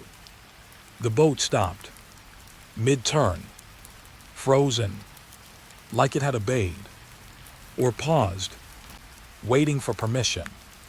I stepped back instinctively. The moment I increased distance, the boat resumed drifting, not toward me, toward shore, slowly, controlled, like it had completed a task. I backed away further. My boots pressed into wet ground. The lake remained still, except for the boat's movement. When it finally reached the shore, it stopped completely. No bump, no impact sound, just arrival, like it had always been meant to be here. I didn't approach it immediately. Something about it felt patient, like it wasn't finished, like it was waiting for me to complete something. I forced myself to look away first. The forest behind me was quiet, too quiet. Even birds felt absent here. I turned back to the boat slowly, And that's when I noticed it. The seats were no longer just wet. They were steaming slightly. Not hot steam, cold steam, like something invisible was evaporating from them. My stomach tightened. I stepped closer again carefully. Each step felt heavier than the last. The boat creaked softly, even though I hadn't touched it. I froze instantly. The sound stopped. I reached out slowly. My fingers hovered above the nearest seat. Cold air hit my hand. Not normal cold. Occupied cold. Like something had been there recently enough for the space to still remember it. I pulled my hand back immediately. That was the second time I felt it. Not presence. Absence that hadn't fully left. I stepped to the side of the boat and saw something carved into the inner wood. 3 sets of initials. Old, faded, repeated over and over, like the same names had been written many times. Erased, written again. I leaned closer. My breath slowed, because the repetition wasn't random. It was structured, like logs, like records, like something trying to document cycles. Then I noticed something worse. Under the carved initials, newer marks. Fresh scratches. Still pale. Not yet darkened by time. And one of them was still forming. My eyes widened slightly. The scratch was moving. Not being carved. Not being written. Just appearing. Slowly. Like something invisible was pressing into the wood from the other side. I stepped back immediately. The boat creaked again. Not loud. Not dramatic. Just acknowledgement. I looked around the lake quickly. Still empty. Still silent. But now I felt it. The boat wasn't just an object. It was a result. Something that happened after something else. A cycle endpoint. I forced myself to look back at it. The wet seats were drying now. Not fully. Just unevenly. As if something was leaving in stages. My throat tightened. I whispered, "Where are the people?" The boat responded. Not in sound. In movement. It shifted slightly. Just enough for me to notice the direction. Away from shore. Toward the center of the lake. I froze. "No," I whispered again. But my voice felt weak here. The boat didn't care. It stayed still now. Waiting again. Like it had shown me what it wanted. And now it was waiting for compliance. I stepped closer without meaning to. That was the worst part. My body was reacting before my mind agreed. The closer I got, the colder the air became. Not around me. Around the boat. Like it was rejecting warmth. I stopped at the edge again. And then I saw it clearly. Water still clung to the seats. But inside that water, reflections moved differently. Not matching the surface lake. Inside the seat reflection, something was still sitting. Not visible directly. Only in reflection. A distorted shape. Slouched. Still. Waiting. My breath stopped for a second. I blinked hard. The reflection stayed. Then slowly faded.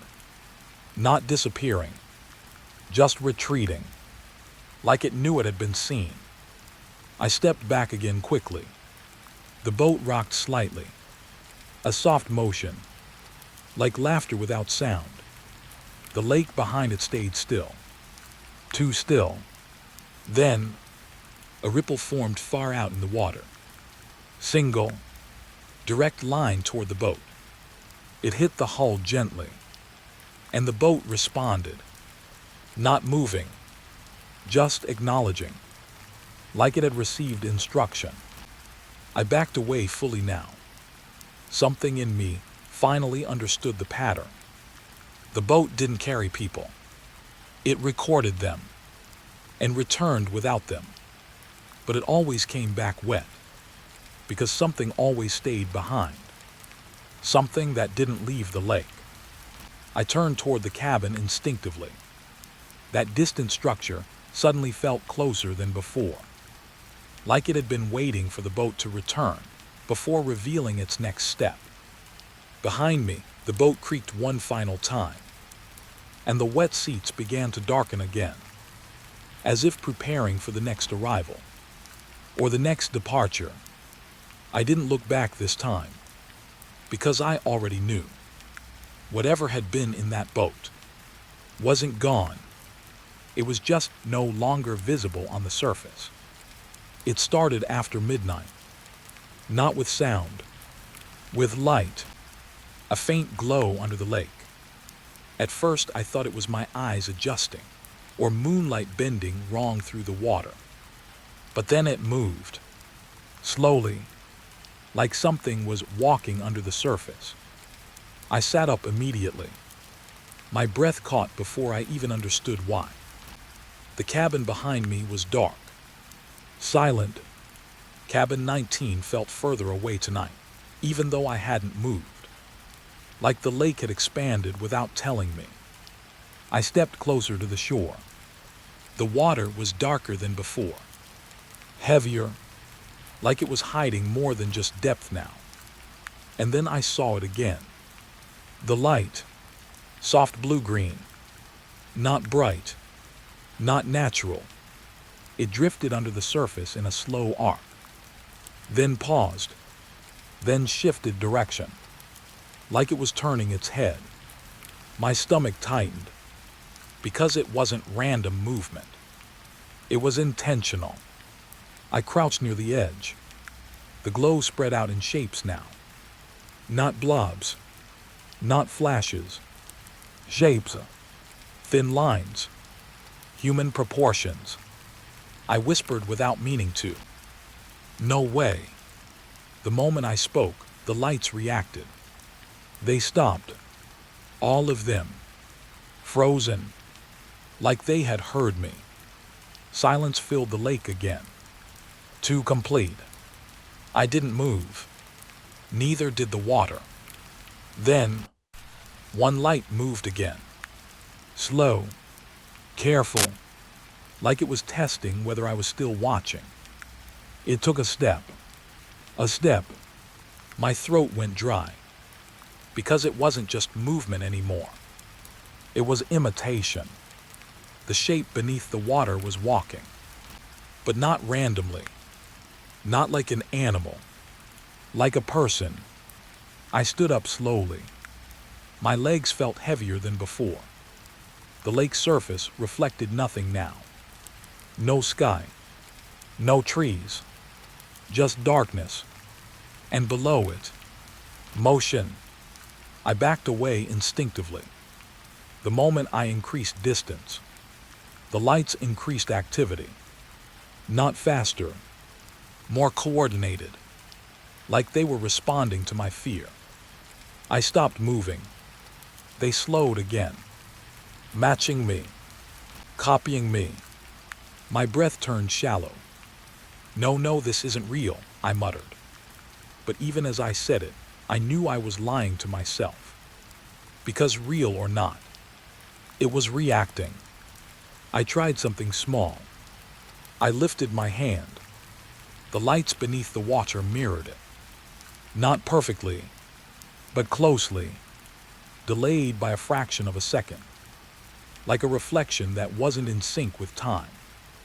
My skin went cold. I lowered my hand quickly. The lights did the same.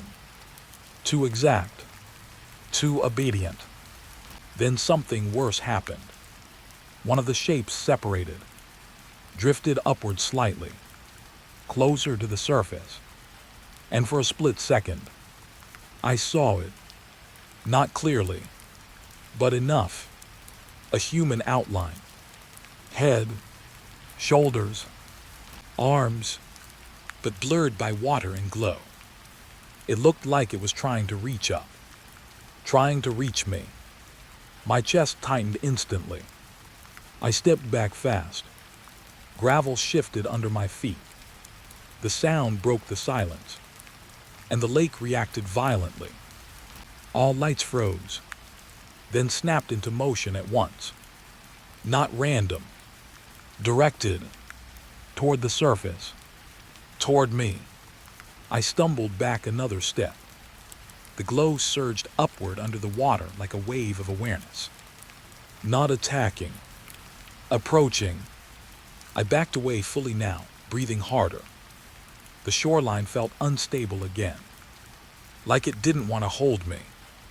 Behind me, the forest was still silent. Too silent. Even silence here felt staged. I turned back to the lake, and the lights had stopped again. But they were closer, much closer, right under the shallow edge now, just beneath where my feet had been moments ago. My stomach twisted hard, because I realized something then. The lights weren't coming from below the lake. They were inside the water itself. Not separate objects, not creatures, something embedded, something layered into the lake like memory. I whispered, barely audible, "What are you showing me?" The lake responded, not with sound, but with movement. The lights shifted into a new pattern, slower, more structured, familiar. My brain tried to make sense of it, and then it clicked. It wasn't random shapes. It was a scene, a replay. The lights were forming figures standing together. 3 shapes, like before, like the boat. My throat tightened instantly. I stepped closer without meaning to. The lights below shifted again, now showing motion. The 3 figures were inside something. A boat. I froze completely, because the scene beneath the water was repeating what I had seen earlier. But wrong. The boat was there. The seats were there. And the figures were sitting, still glowing, still human-shaped. But then, the scene changed. One figure stood up, then another, then the last one, and all 3 drifted downward. Not falling, not sinking, just leaving, like stepping out of existence. My breath stopped, because I understood what I was watching. It wasn't memory. It was recording. The lake didn't just show what happened. It stored what it took. A cold realization hit me hard in the chest. I stepped back quickly again. The lights beneath the surface followed that motion. Not aggressively, curiously, like they were learning limits, testing reactions. Then one of the figures reformed, closer than before, right at the edge now. So close I felt like I could almost touch it through the water. Its shape tilted upward, like it was looking at me. And then, it mimicked my breathing. Slow rise, slow fall, exact rhythm. My stomach turned. "No," I whispered again. But my voice felt powerless. The lake didn't care about denial. It only cared about patterns. Behind the figure, more lights gathered, forming again. Not one memory now. Multiple, stacking, layering, like the lake was showing me every version of the same event. Again, and again, and again. My mind started to feel wrong. Too many repetitions, too many echoes. Then suddenly, everything stopped. All lights froze, mid-motion, like the entire lake had paused. Not silent, suspended. I didn't move. I didn't even breathe fully. Then the single closest figure shifted slightly. just enough to face me directly. And for the first time, it wasn't copying. It was watching. Intentionally. My skin went ice cold. The figure beneath the water lifted one arm slowly. Not mimicking mine. Not mirroring. Initiating. And pointed. Not at me. Behind me. Toward the cabin. I felt my stomach drop instantly. Because that meant one thing. The lake wasn't showing me the past anymore. It was directing the present. I turned my head slightly without fully looking back. The cabin stood there. Still. Dark. Waiting. And behind me, the water began to move again. Slow. Patient. Like whatever was under it had finished showing me what I needed to see, and was now waiting for me to act on it. I found cabin 19, but I shouldn't have been able to, because it wasn't on land anymore. It was half in the lake, half out of it, like reality had failed to decide where it belonged. I stopped walking the moment I saw it. My legs just locked. The forest ended too sharply here. No proper shoreline transition. Just water swallowing wood. Swallowing structure. Swallowing logic. The cabin stood there in silence, tilted slightly, like it had sunk halfway into a thought it couldn't escape. The bottom half disappeared into black water. The top half still clung to existence. Barely. I didn't move for a few seconds. I just stared, trying to convince my brain this was some reflection trick, some angle problem. But it was, because I could see the door, and I could see the water line cutting through it, right through the middle, like the cabin had been placed on top of the lake and forgotten. I stepped closer slowly. Every step felt wrong. Not dangerous. Wrong. Like I was walking into a rule that had already been broken. The water around the cabin didn't ripple. It avoided movement completely. Like it didn't want to disturb what was happening here. I reached the edge. My boots touched wet wood instead of ground. The surface wasn't solid anymore. It was a mix. Wood and water fused together. I crouched slightly, studying it. The cabin wasn't floating. It wasn't sinking either. It was stuck between states. My throat tightened, because I realized something simple but terrifying. This wasn't a place that had fallen into the lake. This was a place the lake had grown around. I looked up at the door. Cabin 19. The number felt darker now, more final. The door itself was half submerged, water lapping silently against its middle section. But the top half was dry, impossible dry, like water had agreed not to touch it. I reached out slowly. My fingers hovered near the handle, and then I noticed it. The handle was wet, but only on the inside, not the outside. My hand froze midair. Something inside me told me not to ask why, but I already knew I would. I grabbed the handle anyway. It felt cold, not like metal, like something that had been underwater for too long. I pulled. The door didn't open. It resisted, not locked, held, like something on the other side was leaning against it. I pulled harder. The cabin responded. Not the door. The cabin itself. A slow creaking sound echoed from within. Not wood settling. More like a structure adjusting its position in water. I stopped immediately. The sound stopped too. My breathing grew uneven. I stepped back slightly. The water around the cabin shifted for the first time. A small ripple formed under the submerged section of the wall. Then another. Then nothing. Like it had noticed me. and decided to wait. I tried again, this time pushing instead of pulling. The door moved slightly inward, just a crack, and immediately, cold air spilled out. Not normal cold, deep cold, lake cold, the kind that feels like it has no source. I leaned closer. The gap widened slightly, just enough for me to see inside.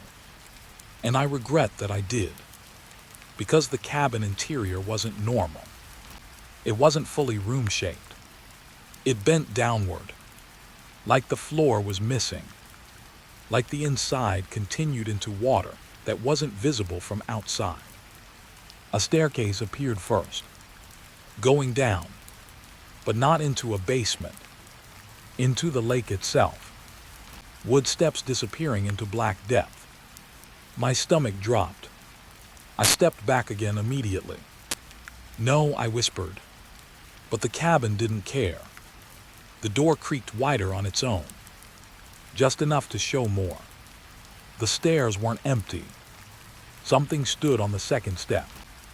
Still, not moving, but present. My vision sharpened instinctively. I couldn't tell what it was. Not human, not fully formed, just outline and density, like a shape that forgot how to become solid. It tilted slightly upward, not looking at me exactly, more like sensing me. My breath stopped, and then it stepped back down, slow, controlled, like it was making space. For me, I stumbled back fully now, my heart pounding hard enough to hurt. The water around the cabin finally reacted, small ripples spreading outward in rings, but not chaotic, directional, leading inward, toward the open door. The invitation was clear now. The cabin wasn't leaking into the lake. The lake was inside the cabin. I shook my head slightly. No, I'm not going in there. But even as I said it, my feet didn't move away. They stayed planted, like they were waiting for confirmation from somewhere else. The door creaked further open, just a little more, and I saw something worse. On the inside wall near the entrance, scratches, names, repeated, layered over decades. The same name, again, and again, and again, written in different hands, different eras, but identical repetition. My throat tightened painfully, because I recognized it from the guest book. The same pattern, the same loop. It wasn't a record. It was accumulation. I backed away another step. The cabin responded instantly. The stairs inside shifted slightly, like adjusting to match my movement. Mirroring again. Always mirroring. I realized something then that made my chest tighten. Everything here reacts. Not randomly.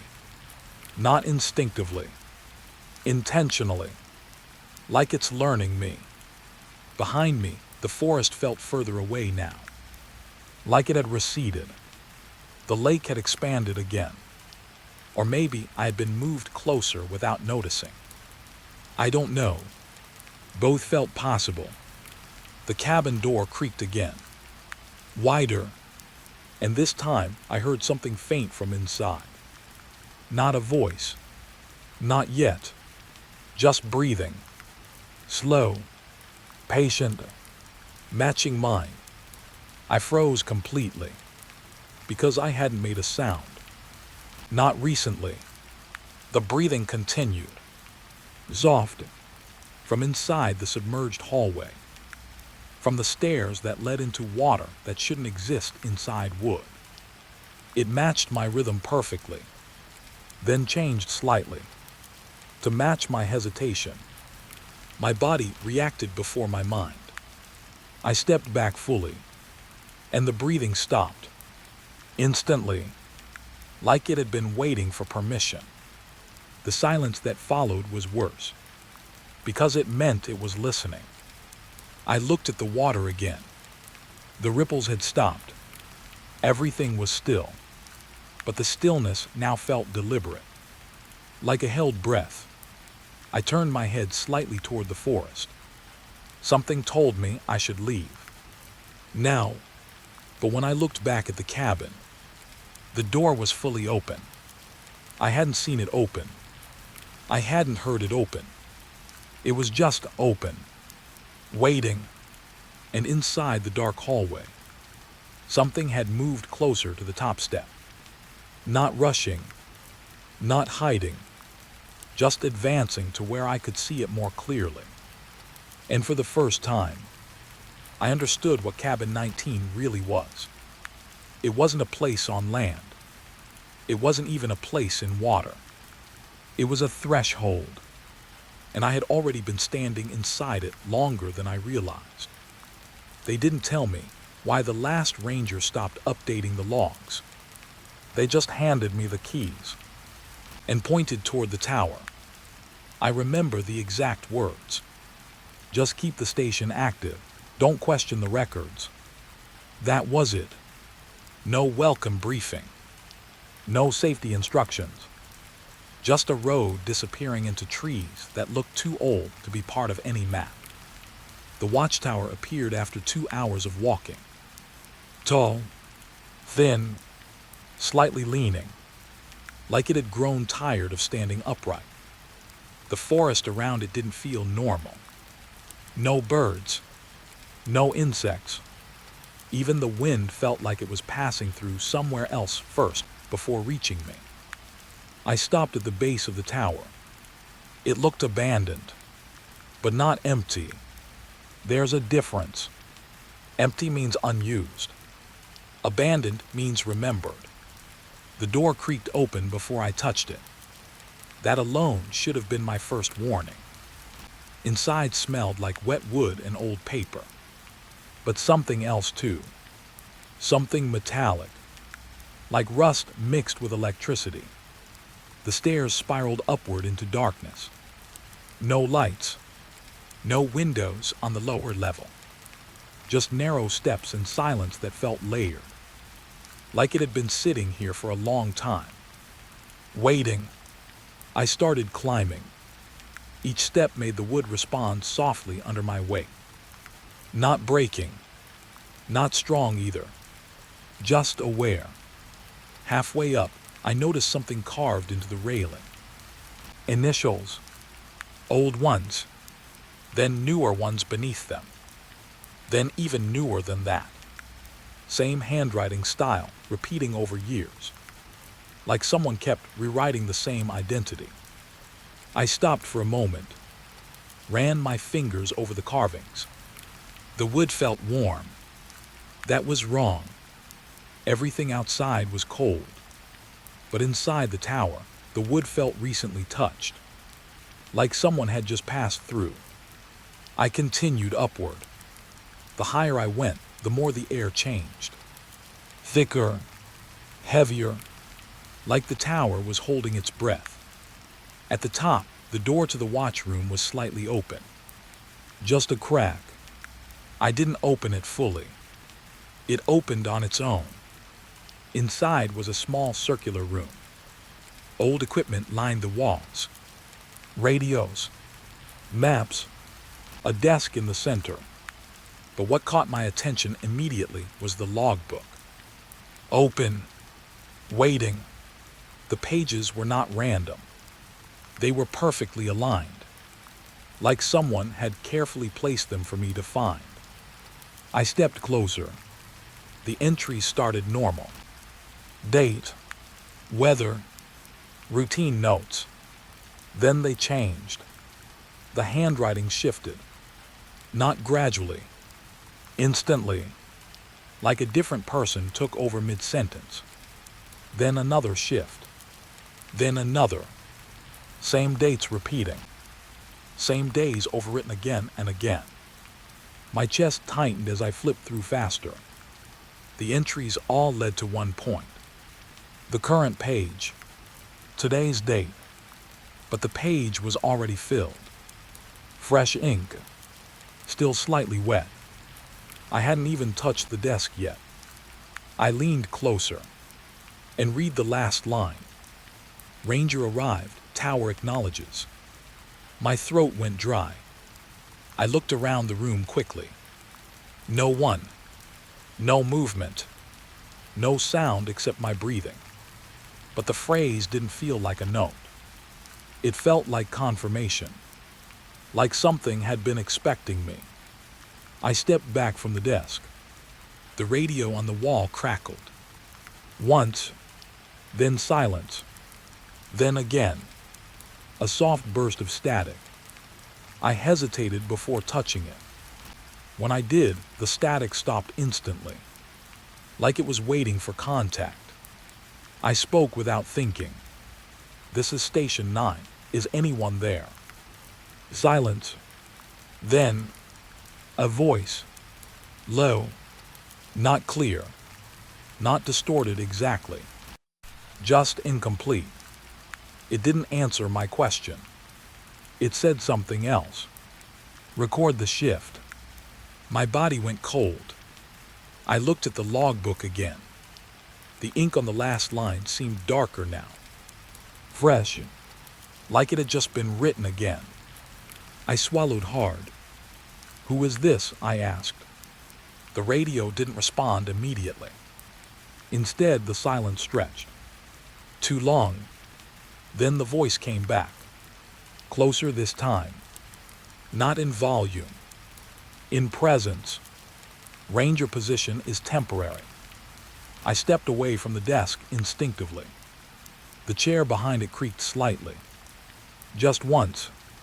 Like someone adjusting their weight. I froze. My eyes locked on the chair. It was empty, but it looked recently used. The cushion was still slightly compressed. I didn't move. The radio spoke again. You are now active. I shook my head slowly. No, I just got here. A pause. Then the voice replied.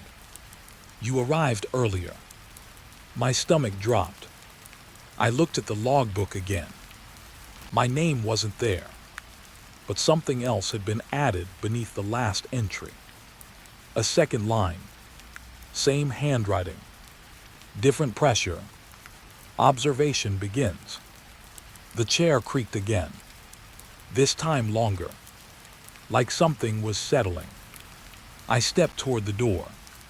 The one I had entered through. But it wasn't where I remembered it.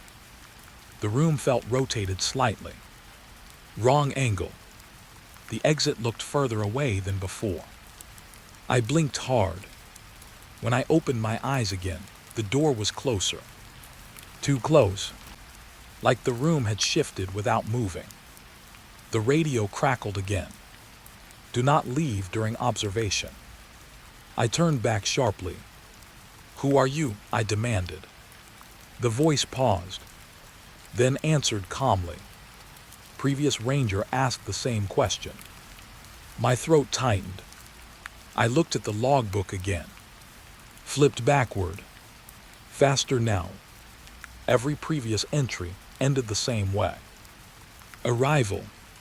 Observation. Continuation. No departure. No end note. Just repetition. My breathing got uneven. I forced myself toward the stairs. But when I reached the doorway, it was gone. Not blocked. Not closed. Gone. Just wall. Wood where exit should be. I stepped back quickly. The radio clicked again. Soft. Patient. Station integrity maintained. I shook my head. This is impossible. The voice responded immediately. Impossibility is not recorded here. The chair behind the desk moved slightly again. Just a few centimeters, but enough to confirm what I already knew. I was not alone in the room. I turned slowly. The logbook page flipped on its own. One page forward, then another, then stopped. The new page was blank, except for one line forming slowly in real time. Ink appearing as I watched. Ranger accepts role. I stepped back again. No, I whispered, but my voice felt weak now. The tower didn't react to denial, only to presence. The radio gave one final crackle. Then the voice said something different, almost gentle. Begin recording. The chair creaked one last time. And this time, it didn't stop. I reached the watchtower just before sunset, but something felt wrong the moment I stepped out of the Jeep. The forest didn't look normal. It was too quiet, like it was holding its breath. The old station stood ahead of me, half hidden behind tall pine trees. The paint was faded. The wooden walls looked swollen from years of rain, and the watchtower above it leaned slightly to one side like it was tired of standing. No birds, no wind, no sound. Just me and that place waiting for me. I checked my assignment file again. New ranger posting, Black Hollow Forest Station. Temporary duty, 1 month. But there was something else stapled at the back of the file. A paper so old it looked like it didn't belong with the rest. Personnel records, incomplete. And below that, 3 names were blacked out with ink so thick it looked intentional. I didn't think much of it at the time. I should have. Inside the station, the air was colder than outside. Not normal cold, but damp, heavy cold, like the walls were sweating in silence. The desk was still there. The chair was turned slightly away, as if someone had just stood up. I told myself it was just abandonment, old station, old habits, nothing more. But then I saw the logbook. It was lying open. Not closed, not stored, not forgotten. Open, like someone had been reading it right before I arrived. My hand paused before touching it. That moment, that small hesitation, I still remember it too clearly. Because I swear I heard something outside. A soft drag of boots across gravel. Slow, then stopping. I turned toward the window. Nothing, just trees swaying slightly, even though there was no wind. I forced myself to breathe and opened the logbook. The first page was normal, routine entries, weather reports, patrol notes. Then the handwriting changed. It became tighter, uneven, like the writer was no longer comfortable holding the pen. Entry dated 3 weeks ago. Trail 7 is gone again. I frowned. Gone. Trails don't just disappear. I turned the page. Entry dated 1 week ago. 2 hikers entered from North Gate. Only one returned to the map point. He kept asking where the third shadow went. We told him there were only 2 people. My stomach tightened slightly.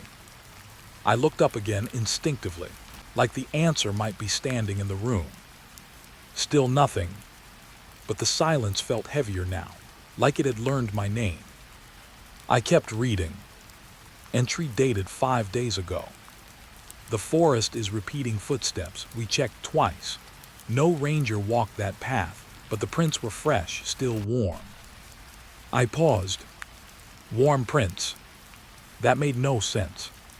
Paper rustled under my fingers as I turned the page again. And then I saw it. A sentence written in red ink. Not faded, not old. Fresh, as if written moments ago.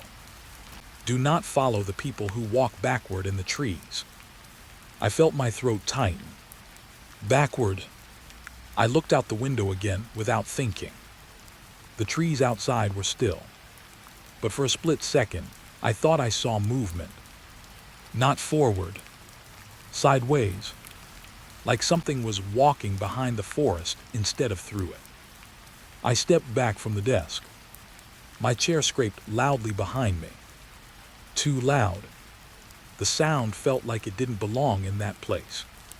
I told myself I was tired, long drive, new posting, stress. But the logbook didn't stop. It had more. Entry dated 2 days ago. The watchtower light turns on without power. We stopped climbing it after the 4th disappearance. I slowly turned my head toward the tower window above me. The bulb inside was faintly glowing. My heart dropped. I hadn't turned anything on. No electricity, no generator. Nothing. But the light was on. Just barely. Like something was watching from inside and didn't want to be seen fully. I backed away from the desk. My boots hit the wooden floor harder than I meant them to. The sound echoed. Too clean. Too sharp. Then, a soft knock came from the front door. I froze. One knock. Then silence. I didn't move. My mind immediately tried to explain it. Wind, branch, old wood shifting. But there was no wind outside. No branches near the door. Another knock. This time slower. Deliberate. Like whoever was outside knew I was listening. I didn't open it. I stayed still, staring at the door handle. Then I heard it. A voice. Low. Almost polite. Ranger. Just that. Nothing more. My chest tightened. Because there was something wrong with how it said my title. Not like a greeting. Like recognition. Like it had been waiting to say it for a long time. I looked back at the logbook again. Without thinking. And the next entry was already written. But I hadn't written it. No one had. New ranger arrived. He is reading now. My breath stopped. The ink was still slightly wet. I touched the page carefully. It smeared. Fresh. No logic, no explanation. My mind started racing. Someone had to be here, hidden, playing games. I grabbed my flashlight and moved toward the door. Another knock came before I reached it. Closer this time. Almost right behind the wood. I slowly raised my hand to the handle. And stopped. Because I noticed something through the small glass panel. Footprints outside. Not approaching. Not leaving. Just circling the cabin. Walking in a slow loop around it. Like they were searching for something that was already inside. My fingers tightened on the flashlight. I turned off the light inside instinctively. Silence swallowed everything. Outside, the footsteps stopped. I held my breath. Then, a whisper came from the logbook behind me. Not outside. Inside the room. I turned slowly. The pages were flipping on their own. One by one. Faster and faster. Until they stopped on a single entry. Written in bold, shaking letters. If you are reading this inside the watch station, you have already been watched for 3 days. My skin went cold. 3 days. That wasn't possible.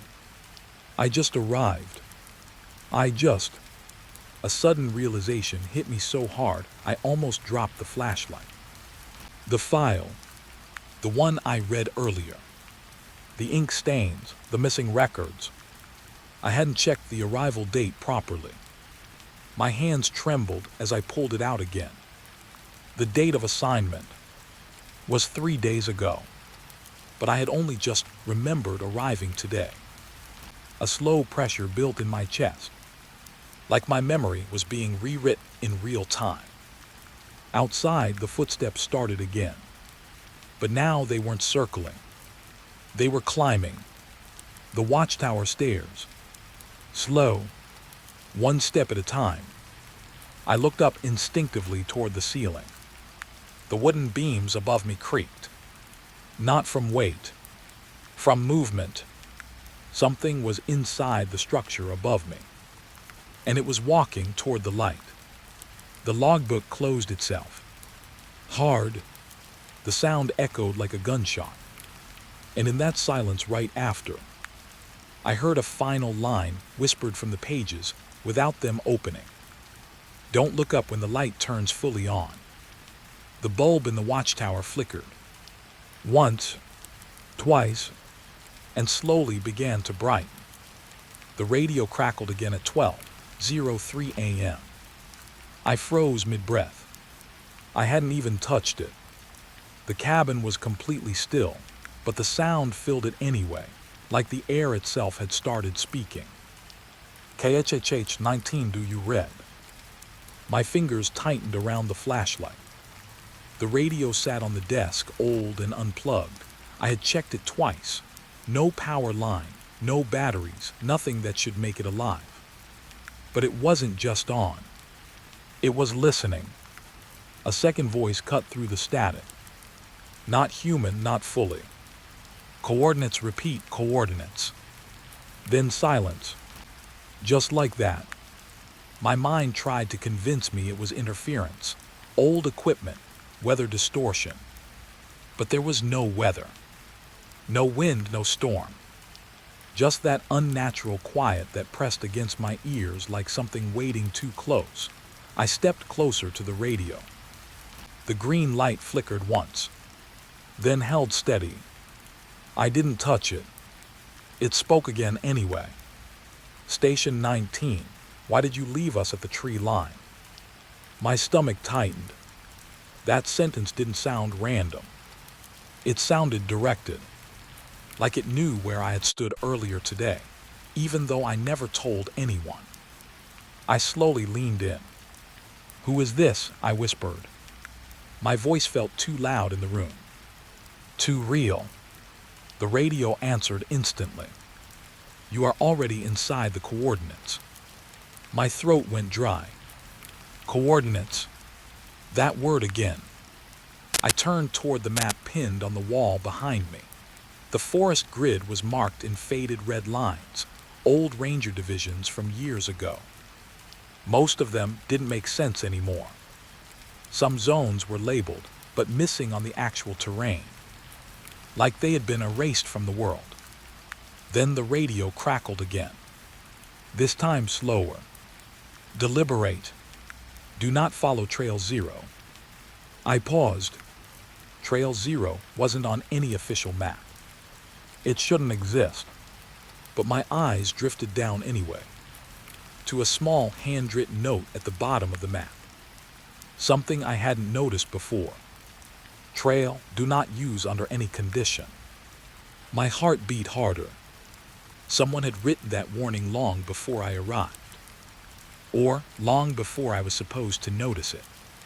The radio hissed again. And then the voice changed.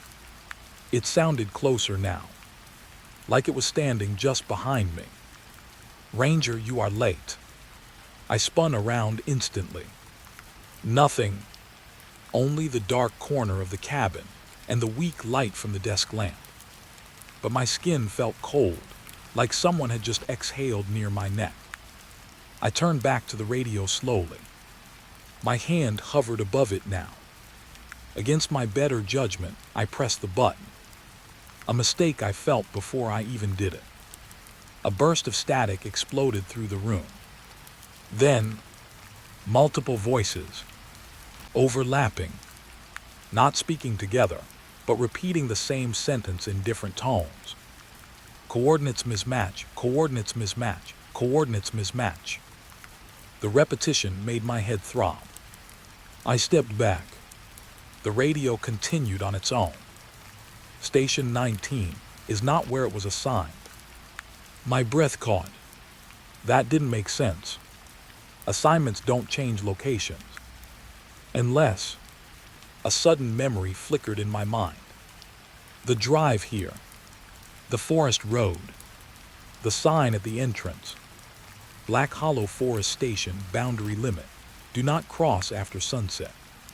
I remembered ignoring it, or thinking I had, but now I wasn't sure, because something about that memory felt incomplete. like someone had cut the middle out of it. The radio crackled louder. Repeat coordinates. Then a pause. Longer this time. Too long. And then the voice spoke again. But it wasn't a voice anymore. It sounded like pages turning underwater. Slow. Heavy. Wrong.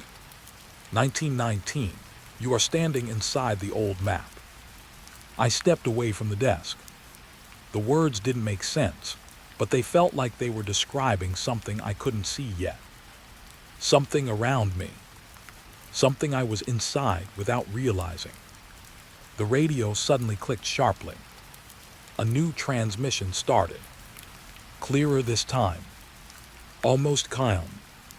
Ranger confirmed visual location. I hesitated.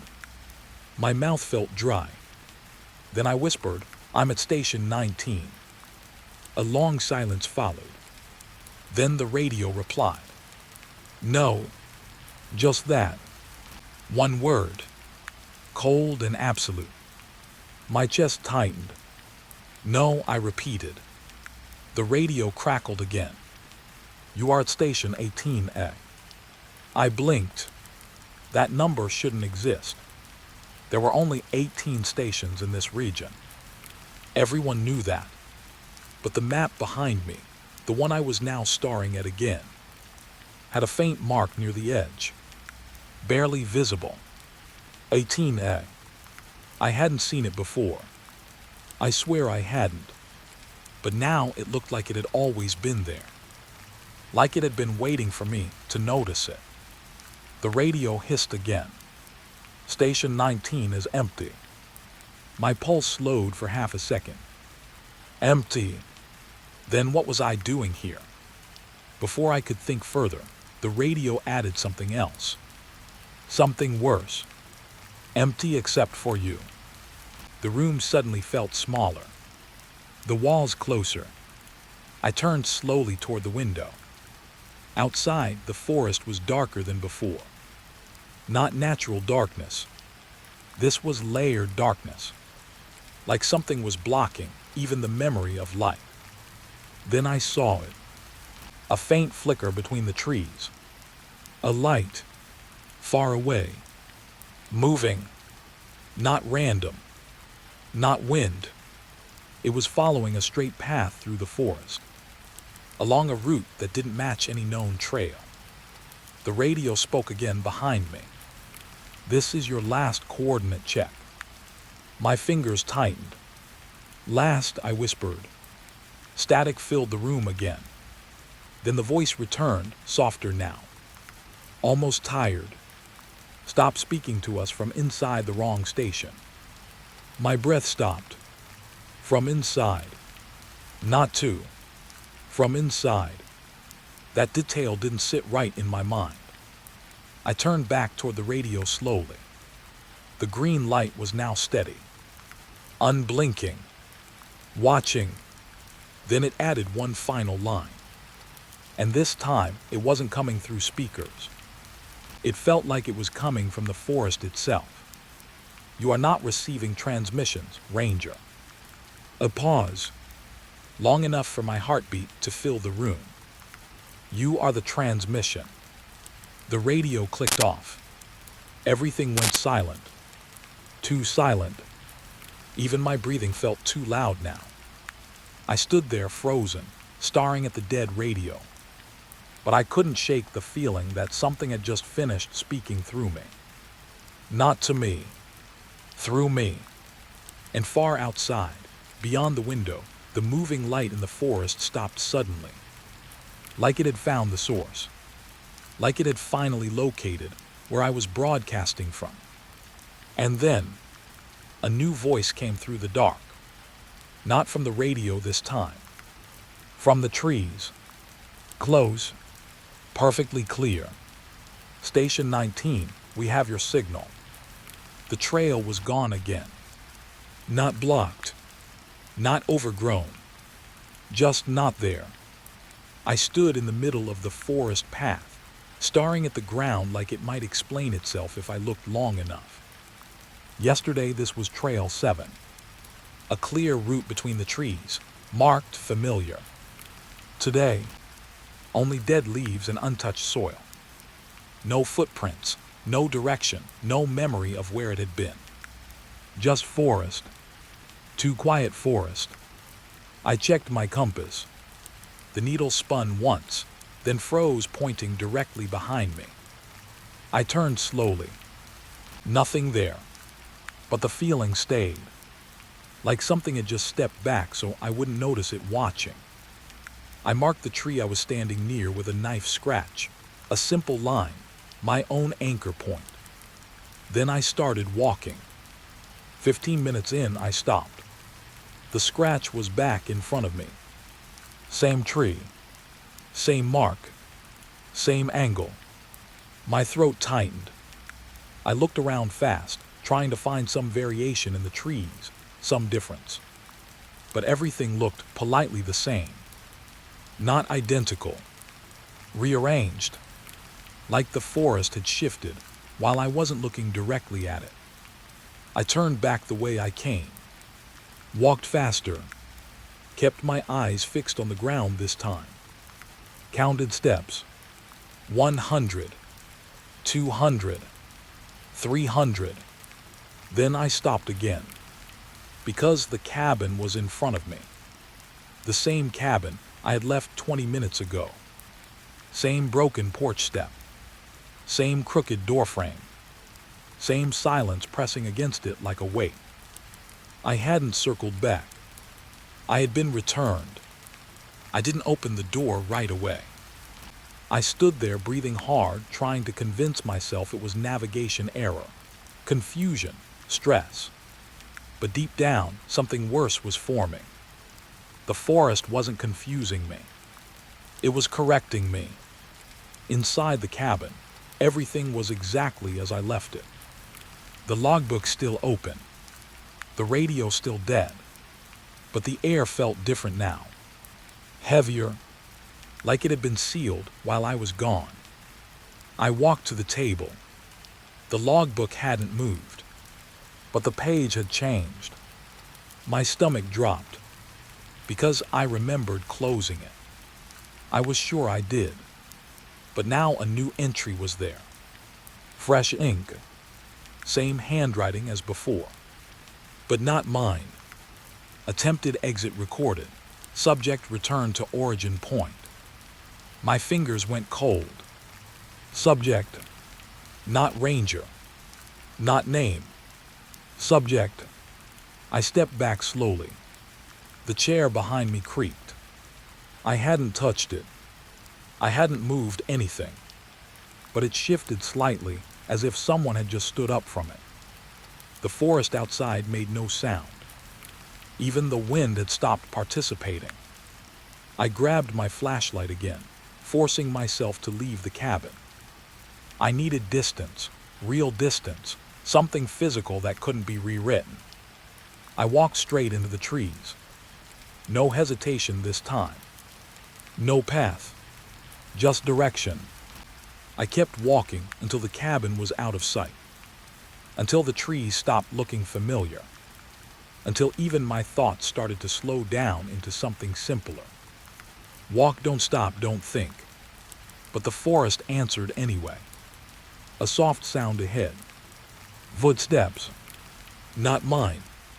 I froze. The sound stopped too. I waited.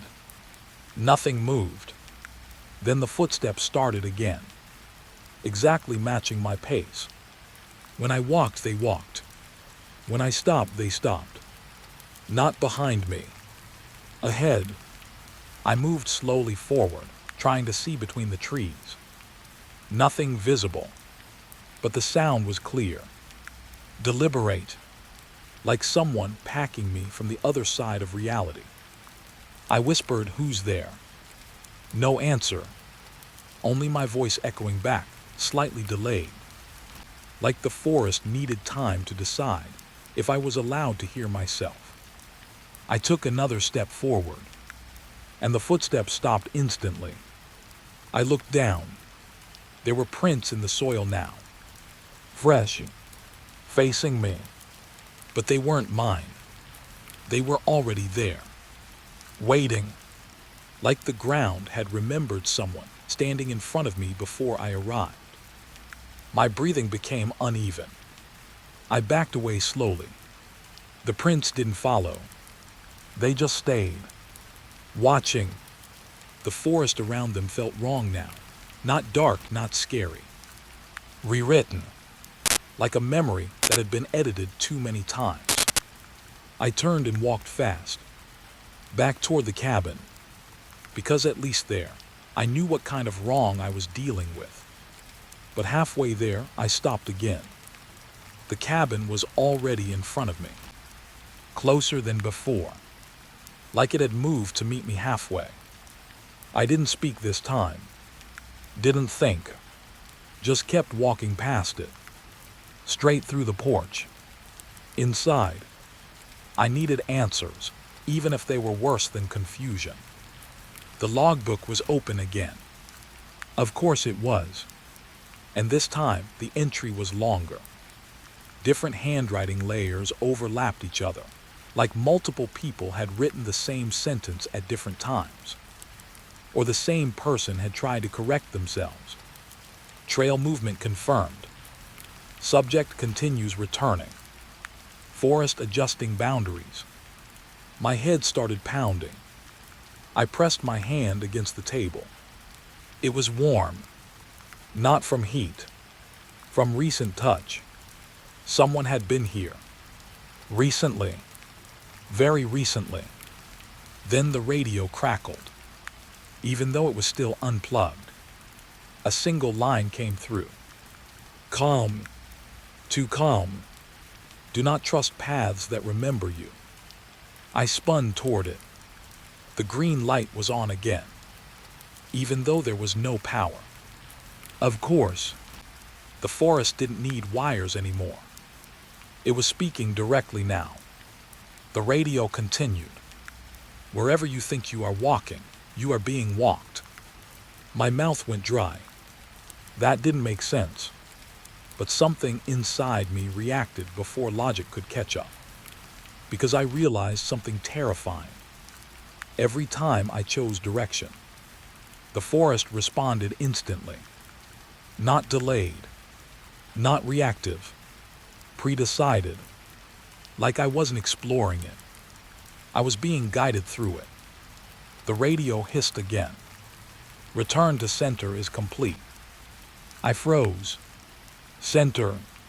The word hit differently now. I looked toward the window. Outside, the trees were no longer random.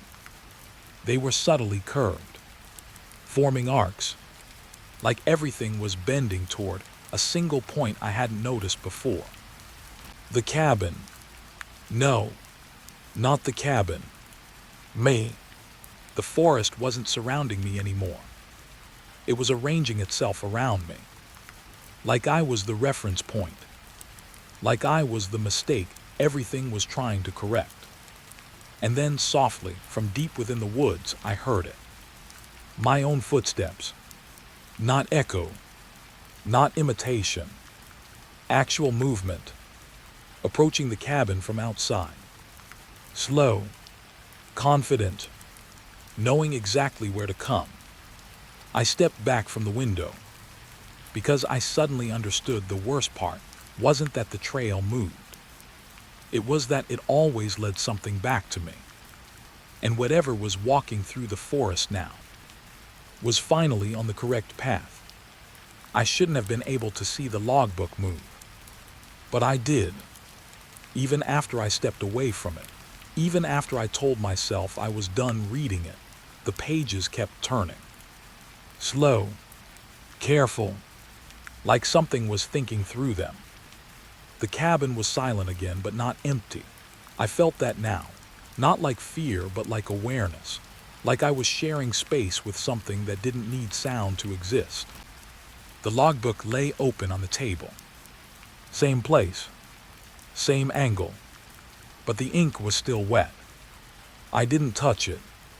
I swear I didn't. And still, new words appeared. One by one. As if being written in real time. Subject has entered recognition loop. I took a step back. My heel hit the floor too hard. The sound felt wrong in the silence, like it didn't belong in the same world as the writing. The pen wasn't there. No hand.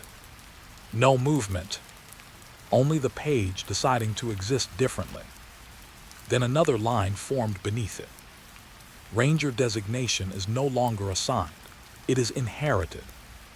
My throat tightened. Inherited. That word didn't belong in a forestation report. It belonged in stories people didn't believe. I turned toward the window instinctively. Outside, the forest looked the same. But I couldn't trust that anymore. Not after everything else had been rewritten. A faint sound came from the radio again. Even though I hadn't touched it. Even though I knew it shouldn't work. Static first, then a whisper inside it. Not a voice this time. More like a memory trying to speak through broken glass. Stop reading. I froze. That wasn't a command. It sounded like advice. Like something that had already failed. The logbook page turned itself again. Slowly. Deliberately. And I saw the next entry forming before it finished appearing. My name was on it. Not typed. Not recorded. Written like it had always been there. As if the page was just remembering it properly. Ranger K.R., last observed at Station 19 boundary. My pulse jumped. Observed. Not assigned. Not arrived. Observed. I stepped closer without meaning to. My eyes locked on the page as more ink formed beneath my name. It wasn't finished yet. It was still writing. Still deciding what I was. The next line formed slowly. Status incomplete. My breath caught. Incomplete. Like I wasn't fully here. Like something had started writing me, but hadn't finished yet. A cold pressure built behind my eyes. Not pain. Not illness. Recognition. Like my mind was trying to remember something it wasn't allowed to finish. The radio crackled again. This time closer. Too close. Do not interrupt the entry. I spun toward it. The green light was on again. Even though I unplugged it. Even though I knew that didn't matter anymore. The voice continued. Calm. Almost patient. The page is stabilizing your presence. I whispered without meaning to. What page? The radio paused. Then answered. You are the last page. My stomach dropped.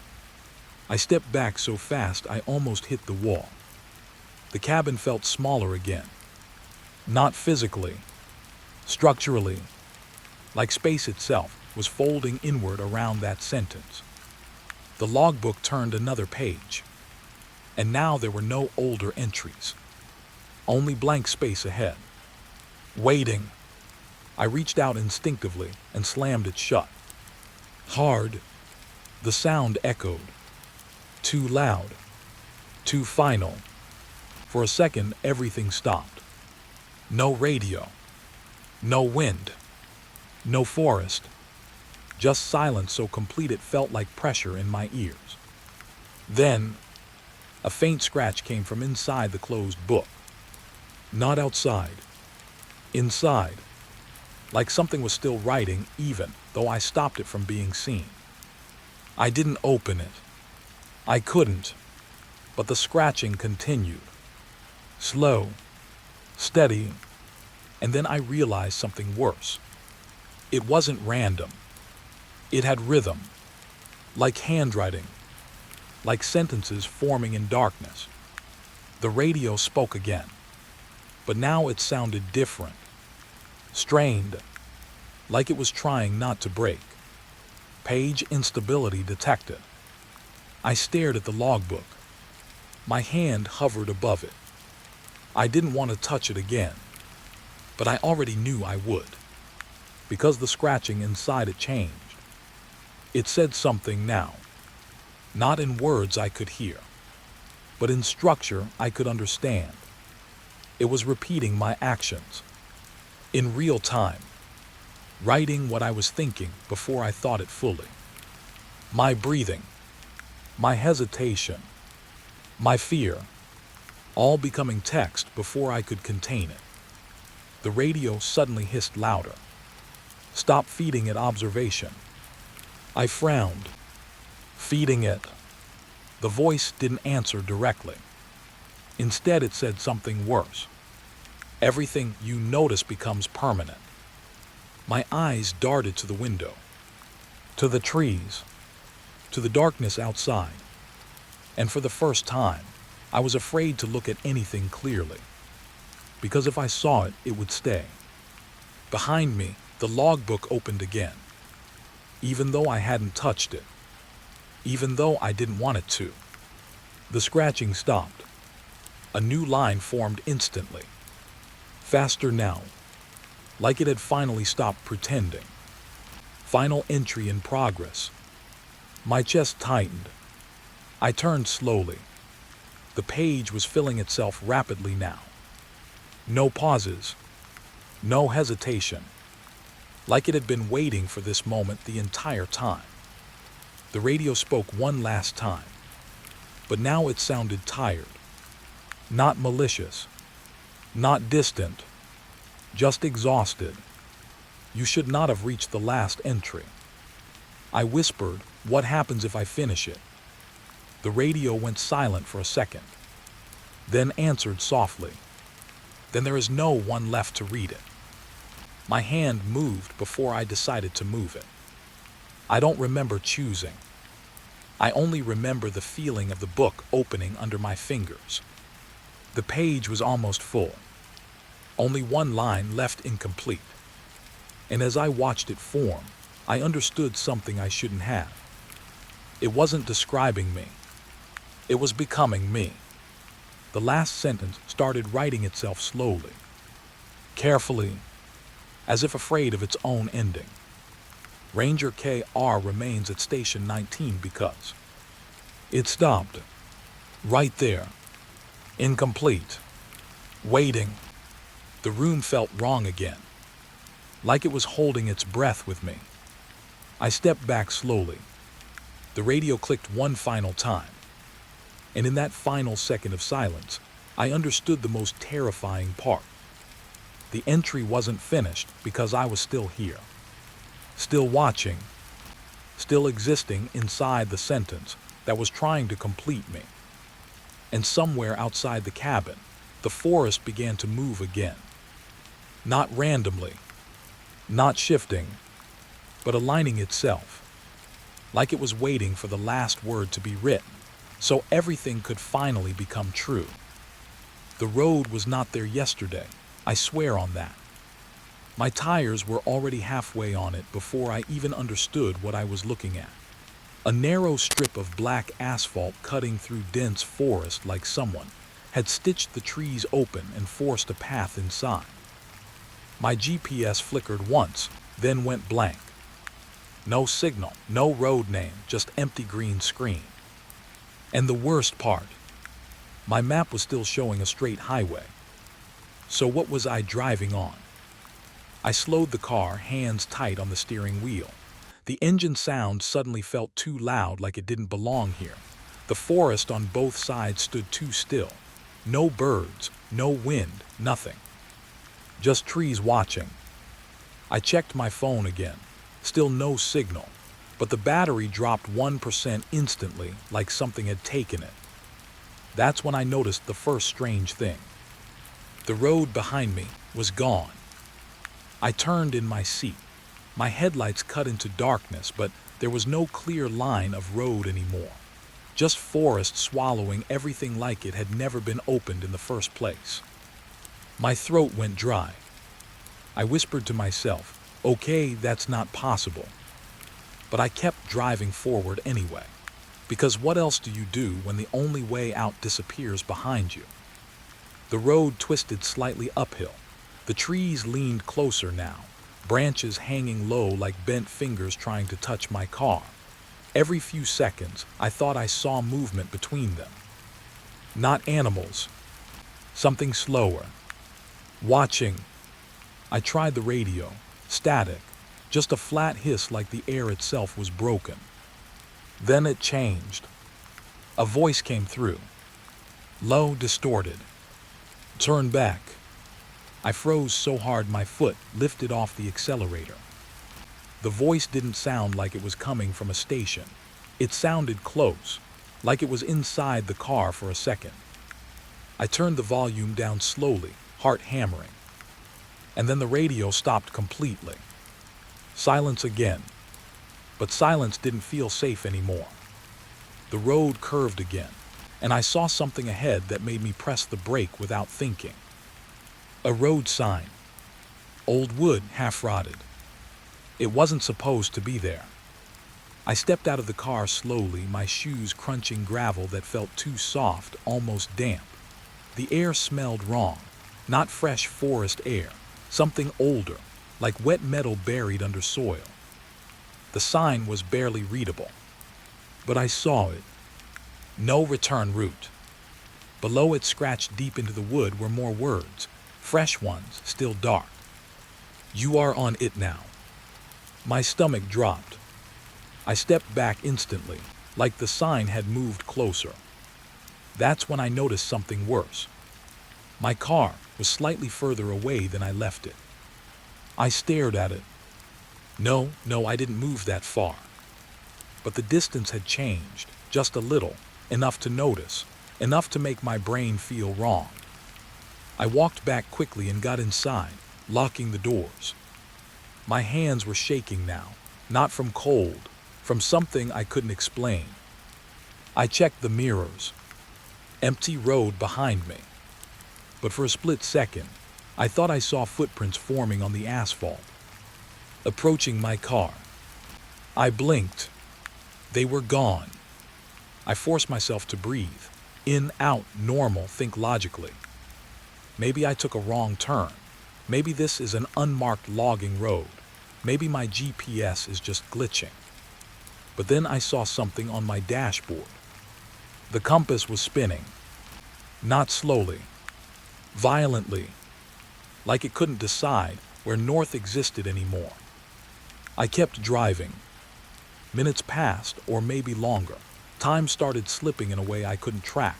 The forest never changed. Same trees, same bends, same suffocating quiet. And then I saw it again. The road sign. Same exact one. No return route. My breath stopped. I had passed this already.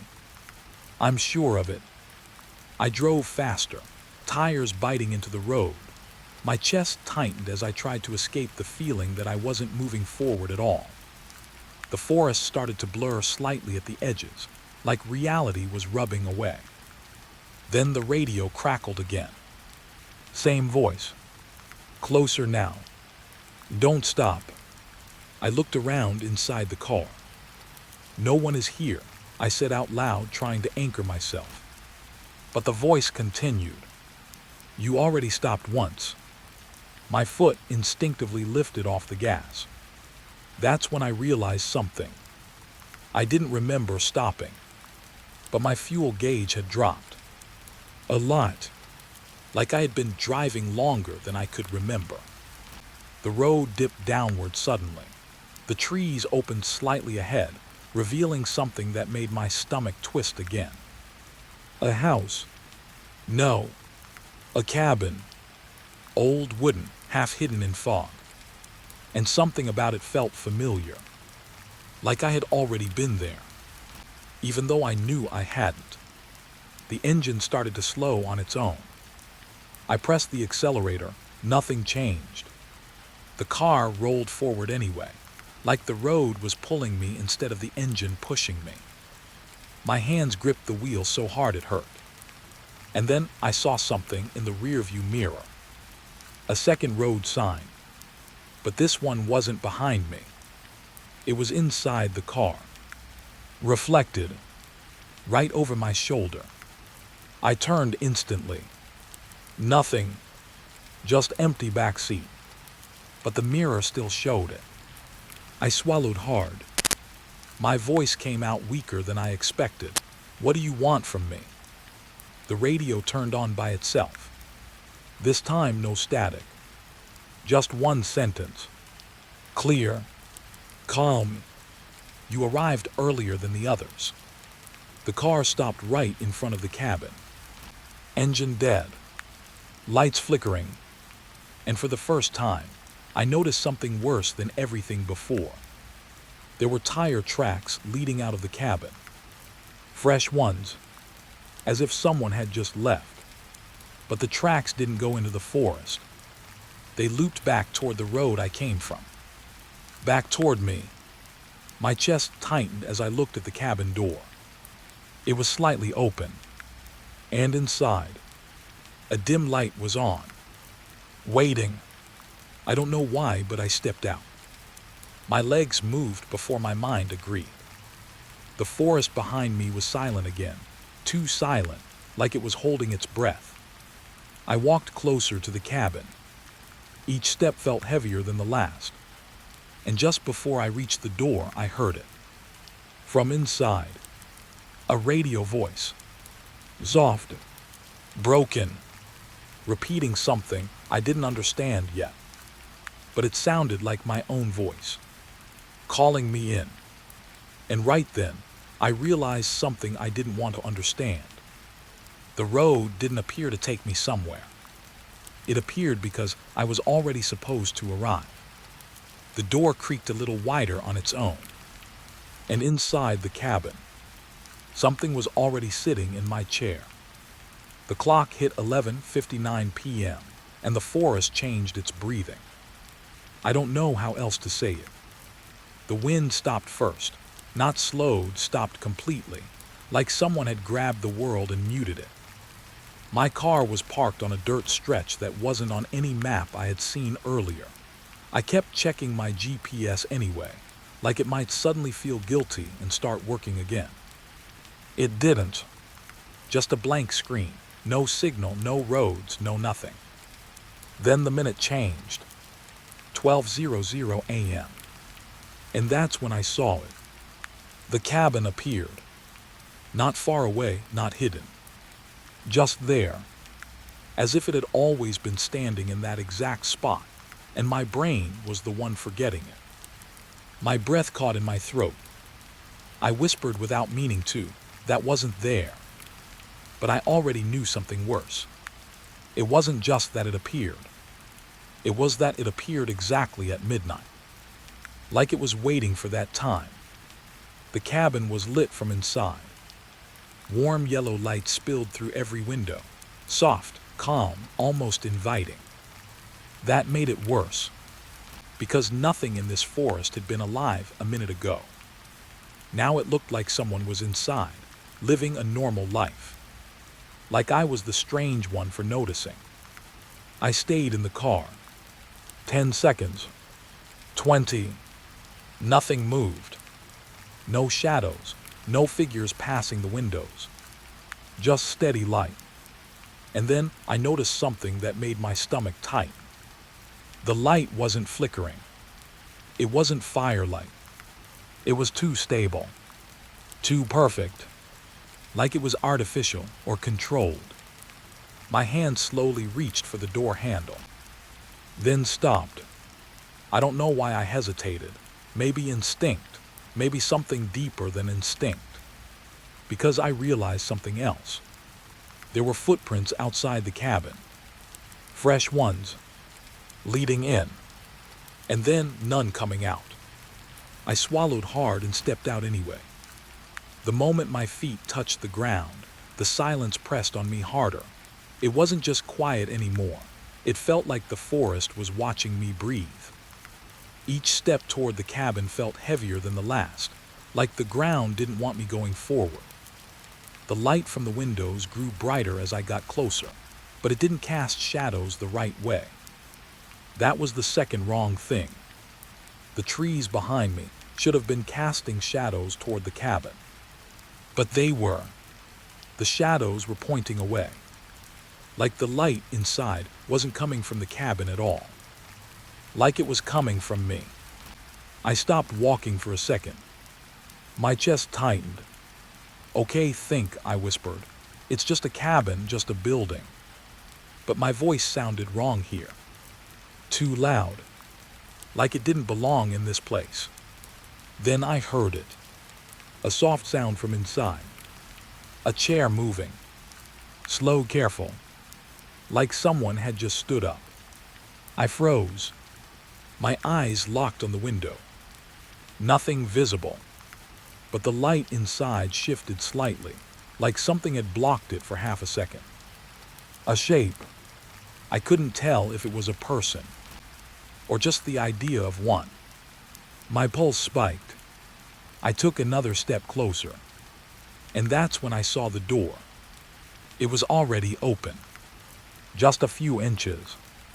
Not wide enough for someone to have left, but wide enough to invite someone in. My mind tried to backtrack everything. No roads here, no signal, no explanation, no reason I should be standing in front of this cabin at midnight. And yet I was. Like I had been guided here without noticing. A faint sound came from inside again. This time clearer. Footsteps. Slow, measured. Coming closer to the door. I should have run. I know that now. But something kept me there. Something like curiosity, but heavier. Almost like recognition. As if part of me already knew what was going to happen. The footsteps stopped right behind the door. Silence again. Then a voice spoke. Soft, calm, almost polite. "You're late." My entire body locked. That voice wasn't loud. It wasn't threatening. But it was familiar in a way that made my stomach twist. Like I had heard it before in my own thoughts. I stepped back instinctively. The door creaked wider. Just a little. And I saw inside. The room was simple. Wooden walls, a table, a lamp. But the air inside looked different. Heavier. Like time didn't move the same way in there. And there was someone sitting at the table. Not fully visible. Just the outline. Facing away from me. The chair was slightly tilted, as if it had just been adjusted or recently used. The figure didn't turn, but I knew it was aware of me. The voice came again. "You always come at midnight." My throat went dry. What is this place?" I asked. My voice cracked halfway through. The figure finally moved. Just a small shift of the shoulder. Enough to suggest attention, but still no face. The lamp on the table flickered once, then steadied, and I noticed something on the table. A notebook. Open. Pages filled with handwriting. My handwriting. I stepped forward without thinking. That was the moment everything inside me started breaking. No, that's not possible," I whispered. But it was there. Line after line. Descriptions of the same forest. The same cabin. Even words I remembered thinking earlier, but never saying out loud. The figure spoke again. Calm, almost tired. "You always forget the first arrival." My chest tightened hard. What first arrival? Silence. Then the figure finally turned slightly. Not fully. Just enough for the light to catch part of its face. But I didn't see features. I saw familiarity. Like looking at a reflection that refuses to copy you properly. My legs weakened a little. The notebook pages flipped on their own. Slowly. Like something was searching for the right entry. And then I saw it. A date at the top of the page. Same date as today, but written in 3 different handwriting styles. All mine. My breath became uneven. "This is not real," I said again, louder this time. The figure didn't respond. Instead, the lamp flickered harder now, and the cabin behind me, outside, was gone. I turned instantly. The forest had closed. No car, no road, no path. Just trees. Like nothing had ever existed outside this cabin. My body went cold. I turned back slowly. The figure was still there, waiting. And now I realized something even worse. The chair across from it was already pulled out, like someone had been waiting for me to sit. The voice softened. "Sit down, we're almost done writing you in." My mouth went dry. Writing me into what? The notebook flipped again. Faster this time. Pages filling themselves. Ink appearing out of nothing. And I saw my name being written at the bottom of the page. Not once. Over and over. Like it couldn't decide how many times I had already been here. The cabin light dimmed slightly. And for the first time, I understood the pattern. Every midnight wasn't an arrival. It was a continuation. The figure finally leaned forward just a little more and whispered something that froze my blood completely. "You're the one who opens the door for yourself." The lamp went out, and in that darkness, I felt someone sit down in the chair behind me. The moment the lamp went out, I stopped being sure where my body ended and the darkness began. I didn't move. I couldn't, because I felt it. Someone had just sat down behind me. The chair creaked slowly, like it had been used many times before, like it knew the weight of that body already. My breath turned shallow. "Who's there?" I asked, but my voice cracked halfway. No answer. Only a soft sound from the room in front of me. A spoon tapping ceramic. Once, twice, slow, deliberate. My eyes adjusted painfully to the dark. The cabin was still there, but it felt different now. Smaller, like the walls had moved closer while I wasn't looking. A faint glow returned from the kitchen area. Not bright light. Warm, low, like fire that refuses to fully wake up. And then I saw it. The table. It was already set. 2 plates. Steam rising from both. Fresh food. As if someone had been cooking just seconds ago. My stomach twisted instantly. "No," I whispered, "no one was here." But the smell reached me anyway. Rice, spices, something familiar, something too normal for this place. That normality made it worse. I stepped forward slowly, every movement feeling like it cost me something. The chair behind me creaked again. Just a small shift. Like whoever was sitting there had adjusted their posture to watch me better. I didn't turn around. I couldn't afford to, because I already knew something was wrong with that presence. It wasn't trying to scare me. It was waiting for me to accept it. The spoon tapped again, this time closer. From the table, I froze. One of the plates moved slightly, just enough to scrape against wood. I swallowed hard. "Is someone eating?" I asked, even though I already knew no answer would help. The silence stretched. Then, a breath. Soft. Right beside the table. Not loud enough to locate, not sharp enough to understand. Just there. Like the room itself was breathing through someone else. My eyes scanned the space slowly. Nothing visible, but the feeling of presence was everywhere now. Behind me, at the table, near the walls, inside the corners where light refused to settle. I took another step closer. The food was real. I could see steam rising in thin lines. The plates were slightly dirty, like someone had already eaten a few bites. And then I noticed something that made my skin go cold. One of the plates had my name written on it. Not printed, scratched, like someone carved it with a fork. My breath hitched. I leaned closer despite myself. The handwriting wasn't perfect. It was uneven, pressed too hard in some places, too light in others. But it was mine. Exactly mine.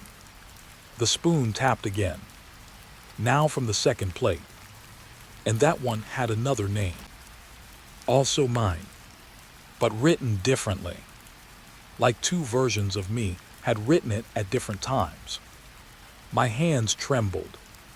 "This is impossible," I whispered. "This is impossible." Behind me, the chair shifted again. This time closer. The sound of fabric moving followed, like someone had leaned forward. My throat went dry. I forced myself to speak again. "If you're here, show yourself." A long pause followed. Then the breathing stopped. And the spoon stopped too. Everything went still. Too still. That kind of silence where your brain starts inventing sounds just to survive it. Then the voice came. Not from one place. From everywhere at once. "You already ate." My stomach dropped so hard I almost stepped back. "No," I said instantly. "I didn't." The voice didn't change tone. Calm, soft, certain. "You did, you always do." The lamp flickered slightly, as if reacting. And suddenly, I saw something on the second plate. A fork. Bent, like it had been used aggressively. And beside it, crumbs. Fresh. Still warm. I felt something tighten in my chest. Because I remembered something I shouldn't have remembered. A moment. Sitting at a table. Eating. But not here. Not now. Earlier. Or later. I couldn't tell. My mind stuttered trying to place it in time. The cabin shifted slightly again. Or maybe I did. I couldn't tell anymore. I stepped closer to the table without thinking. And the moment I did, the chair behind me moved back slightly. Like it was giving me space. Welcoming me forward. That made it worse. Because nothing here was attacking me. Everything was accommodating me. As if I belonged. The spoon on the table lifted. By itself. Slowly. Carefully. And tapped the plate again. 3 times. Then stopped. I felt my heart slam against my ribs. "Who are you?" I asked again, louder this time. The response came after a pause. Longer than before. "We are what remains when you forget." My vision tightened.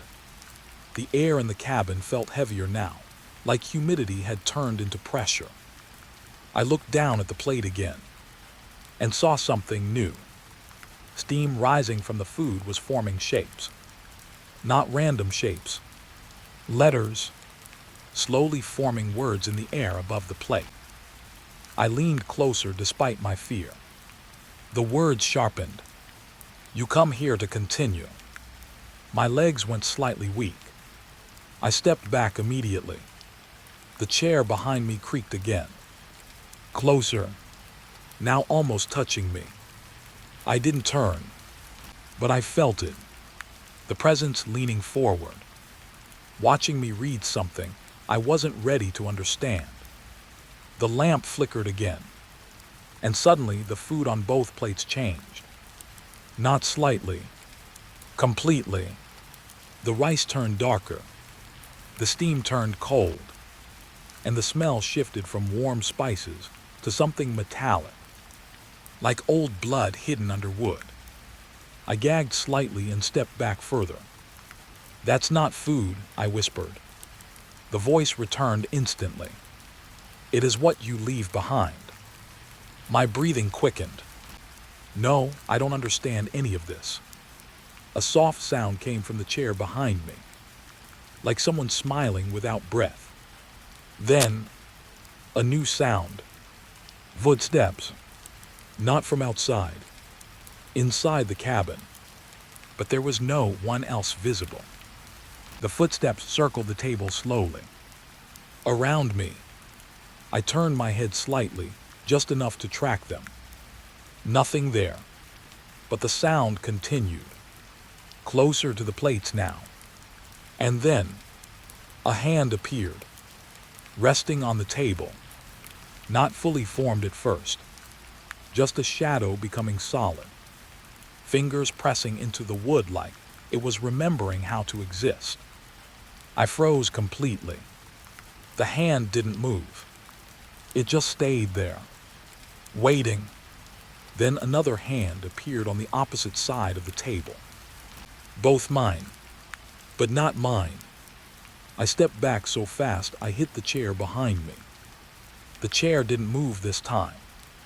It held me in place, like it was designed for that. The voice returned, softer now.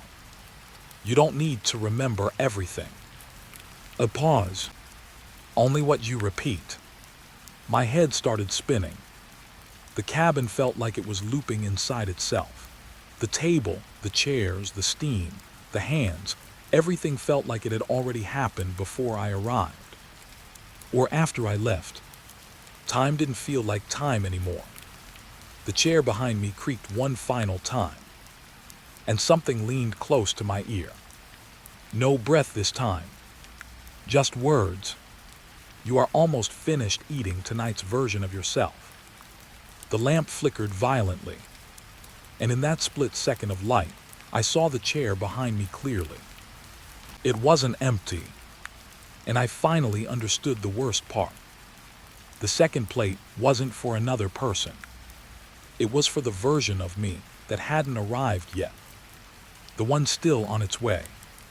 Walking toward the cabin. Hungry. And unaware it had already been served. The window wasn't showing the forest anymore. It was showing yesterday. I froze with my hand still on the curtain. The glass was cold, but what I saw behind it was moving like a memory that refused to stay dead.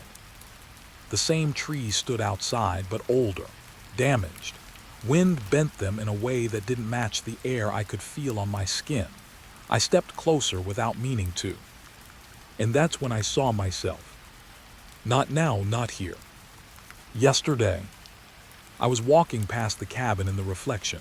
Same jacket, same slow steps, but my face looked different, empty, like I wasn't thinking at all. I wasn't alone either. Someone was behind me. I tried to blink, thinking it was a trick of light, but the scene didn't break. It continued like a film that didn't care I was watching it. My throat tightened, because I remembered that moment. Or at least I thought I did. Yesterday had been normal. I had checked the cabin perimeter, logged the wind speed, and gone back inside before sunset. But the window was showing something else. In the glass, I stopped near the tree line. I turned slowly like I had heard something. Then I walked toward the lake. I hadn't done that. Had I? My mind tried to fight it, but the reflection didn't stop. It showed me reaching the water, standing too close to the edge, and then pausing. Like I was waiting for something to rise. A chill crawled up my spine that had nothing to do with the cold outside. Behind me in the reflection, the cabin door opened. I turned in real life instantly. The cabin door was closed, but the reflection showed it open. That was the first moment I realized the window wasn't broken. It was honest, and that scared me more.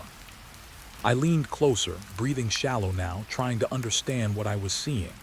The glass fogged slightly from my breath, but the scene didn't fade. It sharpened. In the reflection, I stepped into the cabin again.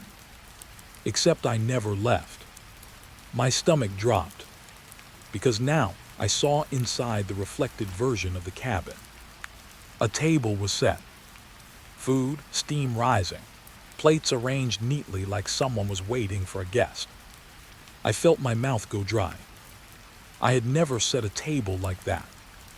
At least I didn't remember it. But the version of me in the reflection walked toward it anyway. Slow, controlled.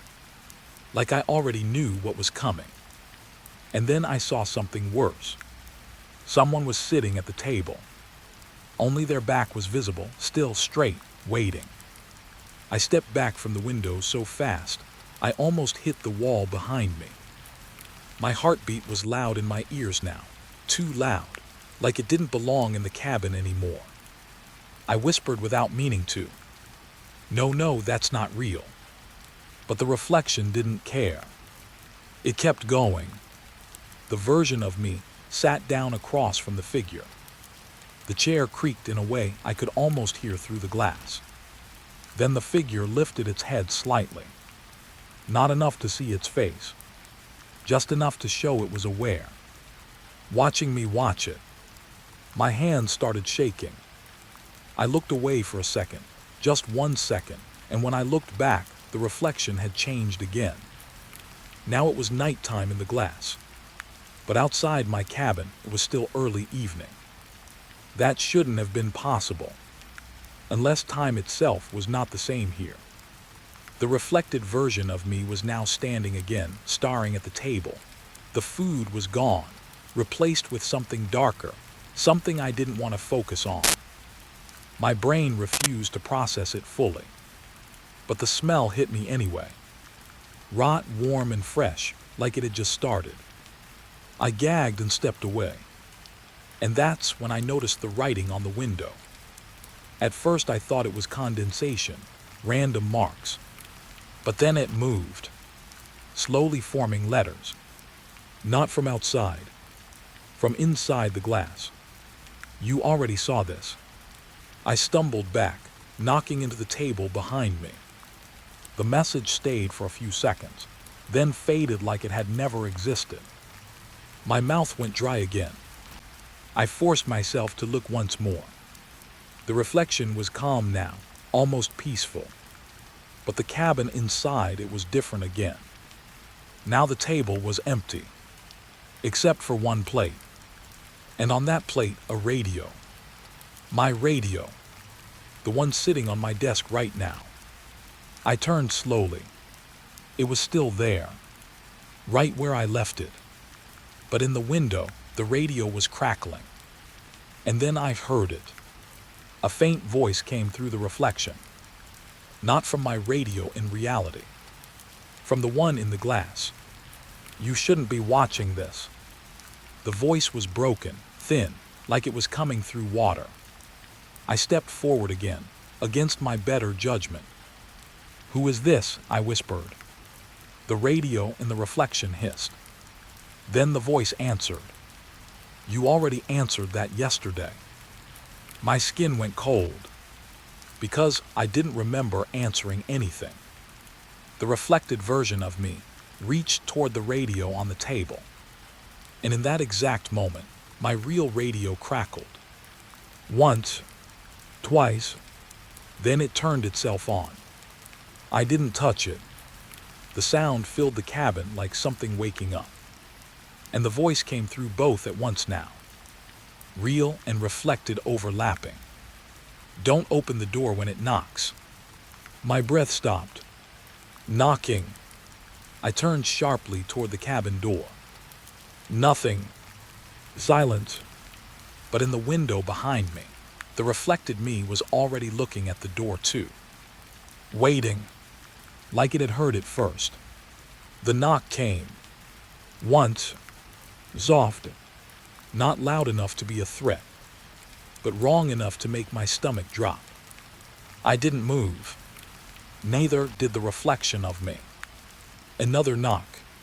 Closer this time. The radio in both worlds hissed again, and the voice broke into something almost desperate. It learns faster when you notice it. I felt my chest tighten. "Who is it?" I whispered again, but my voice sounded weak even to me. The reflection didn't answer. Instead, the door in the reflected cabin slowly began to open. Just a crack. Darkness behind it. Something standing there. Not fully visible, but aware of me watching. And then the window went completely still.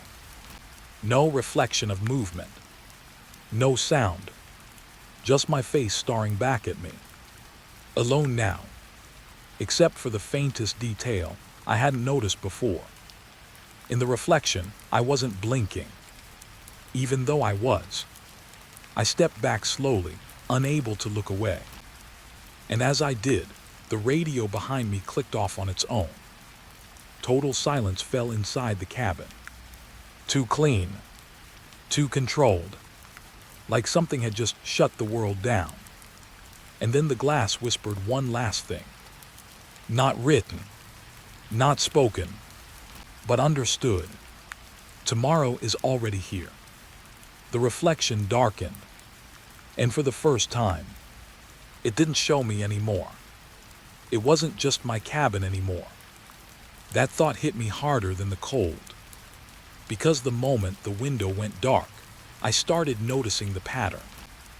The forest outside wasn't stable. It shifted like something breathing slowly, trees leaning in one direction, then correcting themselves like they had been caught moving. And then I saw it. The cabin wasn't just here. It was everywhere. Not fully, not at once, but enough to feel wrong. Between the trees, in small gaps of darkness, I kept seeing it appear. The same wooden shape, the same broken porch light, flickering like it couldn't decide if it belonged in this moment. My throat tightened, because I knew I hadn't moved. So why was it following me? A soft sound came from behind the wall. A creak, slow, like someone inside the cabin was adjusting their weight on a chair. I turned instantly. Nothing there, but the silence felt staged, like it was waiting for me to relax so it could continue. I stepped toward the window again, slower this time. My reflection didn't come back immediately. That alone was new. The glass stayed empty for a few seconds longer than it should have. Then it showed me, standing exactly where I was, but not looking at the forest, looking behind me. I didn't turn. I couldn't, because I knew what I would see. Instead, I focused on the reflection. My reflected self slowly raised a hand and pointed at the door. Not the one in front of me, but the idea of it. Like it wasn't important which door, only that there was always one. Then the cabin outside shifted again. This time I saw something worse. Another cabin. Same shape, same light, but slightly older. Sitting deeper in the forest like it had been there longer than the trees themselves. And I swear it was watching mine. My mind tried to reject the thought. Cabins don't watch. But the longer I stared, the more I felt it. Like the forest wasn't empty space. It was filled with waiting. A memory trying to become real again. Behind me, the radio crackled on by itself. I didn't need to look at it to know the voice was back. You're not the first one to notice the pattern. My fingers curled into fists. Then who was? I whispered. A pause, long enough to feel intentional. Then the voice answered. The ones who stopped answering after they understood. A cold pressure spread across my chest. I turned slightly toward the radio. It was sitting on the table like nothing had changed. But the sound wasn't coming from it anymore. It was coming from the walls, from the wood itself. Like the cabin had started remembering how to speak. Another creak, this time closer. Above me, I looked up instinctively. The ceiling was still solid, but something about it felt thinner, like it had been stretched too far and was now waiting to tear. The voice returned, softer now, almost patient. You think you arrived here. My stomach dropped. But you were placed here.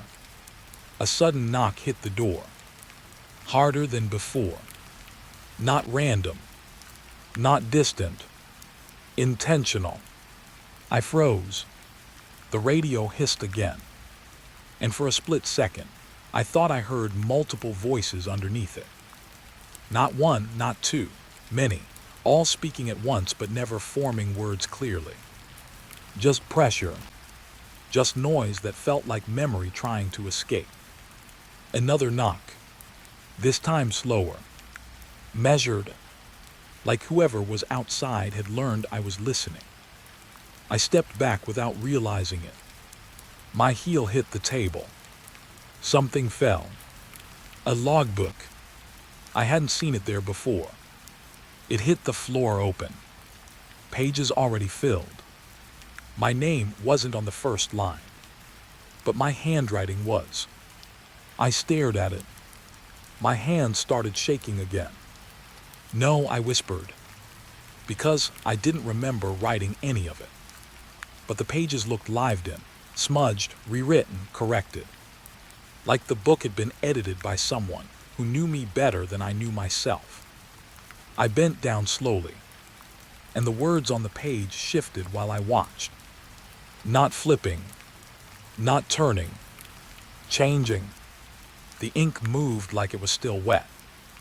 Entry, the traveler Realizes. I stopped breathing.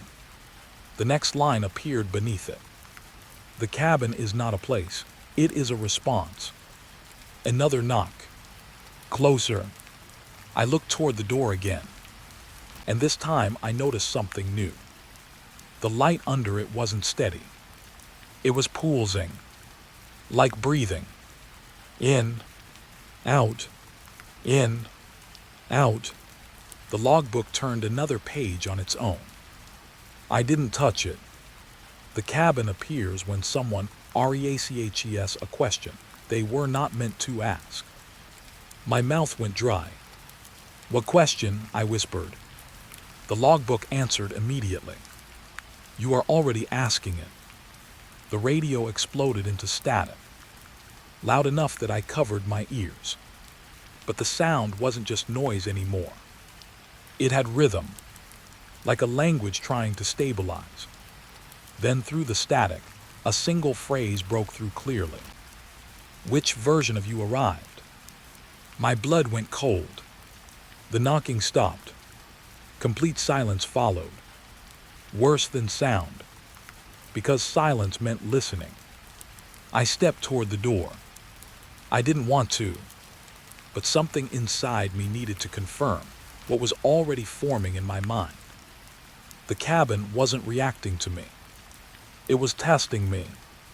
The door handle moved slightly, not turning, just reacting, like someone outside had placed their hand on it, but hadn't decided yet. I leaned closer. My breath fogged the air in front of me, and I heard something I shouldn't have. Breathing, not loud, not aggressive, close, right outside the door. I stepped back instantly. The logbook slammed shut on the table behind me. I didn't see it move, but I felt it, like the cabin itself had decided the conversation was over. The radio clicked off. All sound died again, and then the voice came one last time. Not through devices, not through wood, directly inside my head. You don't leave the cabin. A pause. You replace the one who did. The lights flickered once, and in that flicker, I saw something standing outside the window. Not fully formed, not fully human, just enough shape to understand one thing. It was already looking for me, and it knew I was almost ready to answer the question it had been asking since I arrived. The cabin wasn't waiting anymore. It was choosing.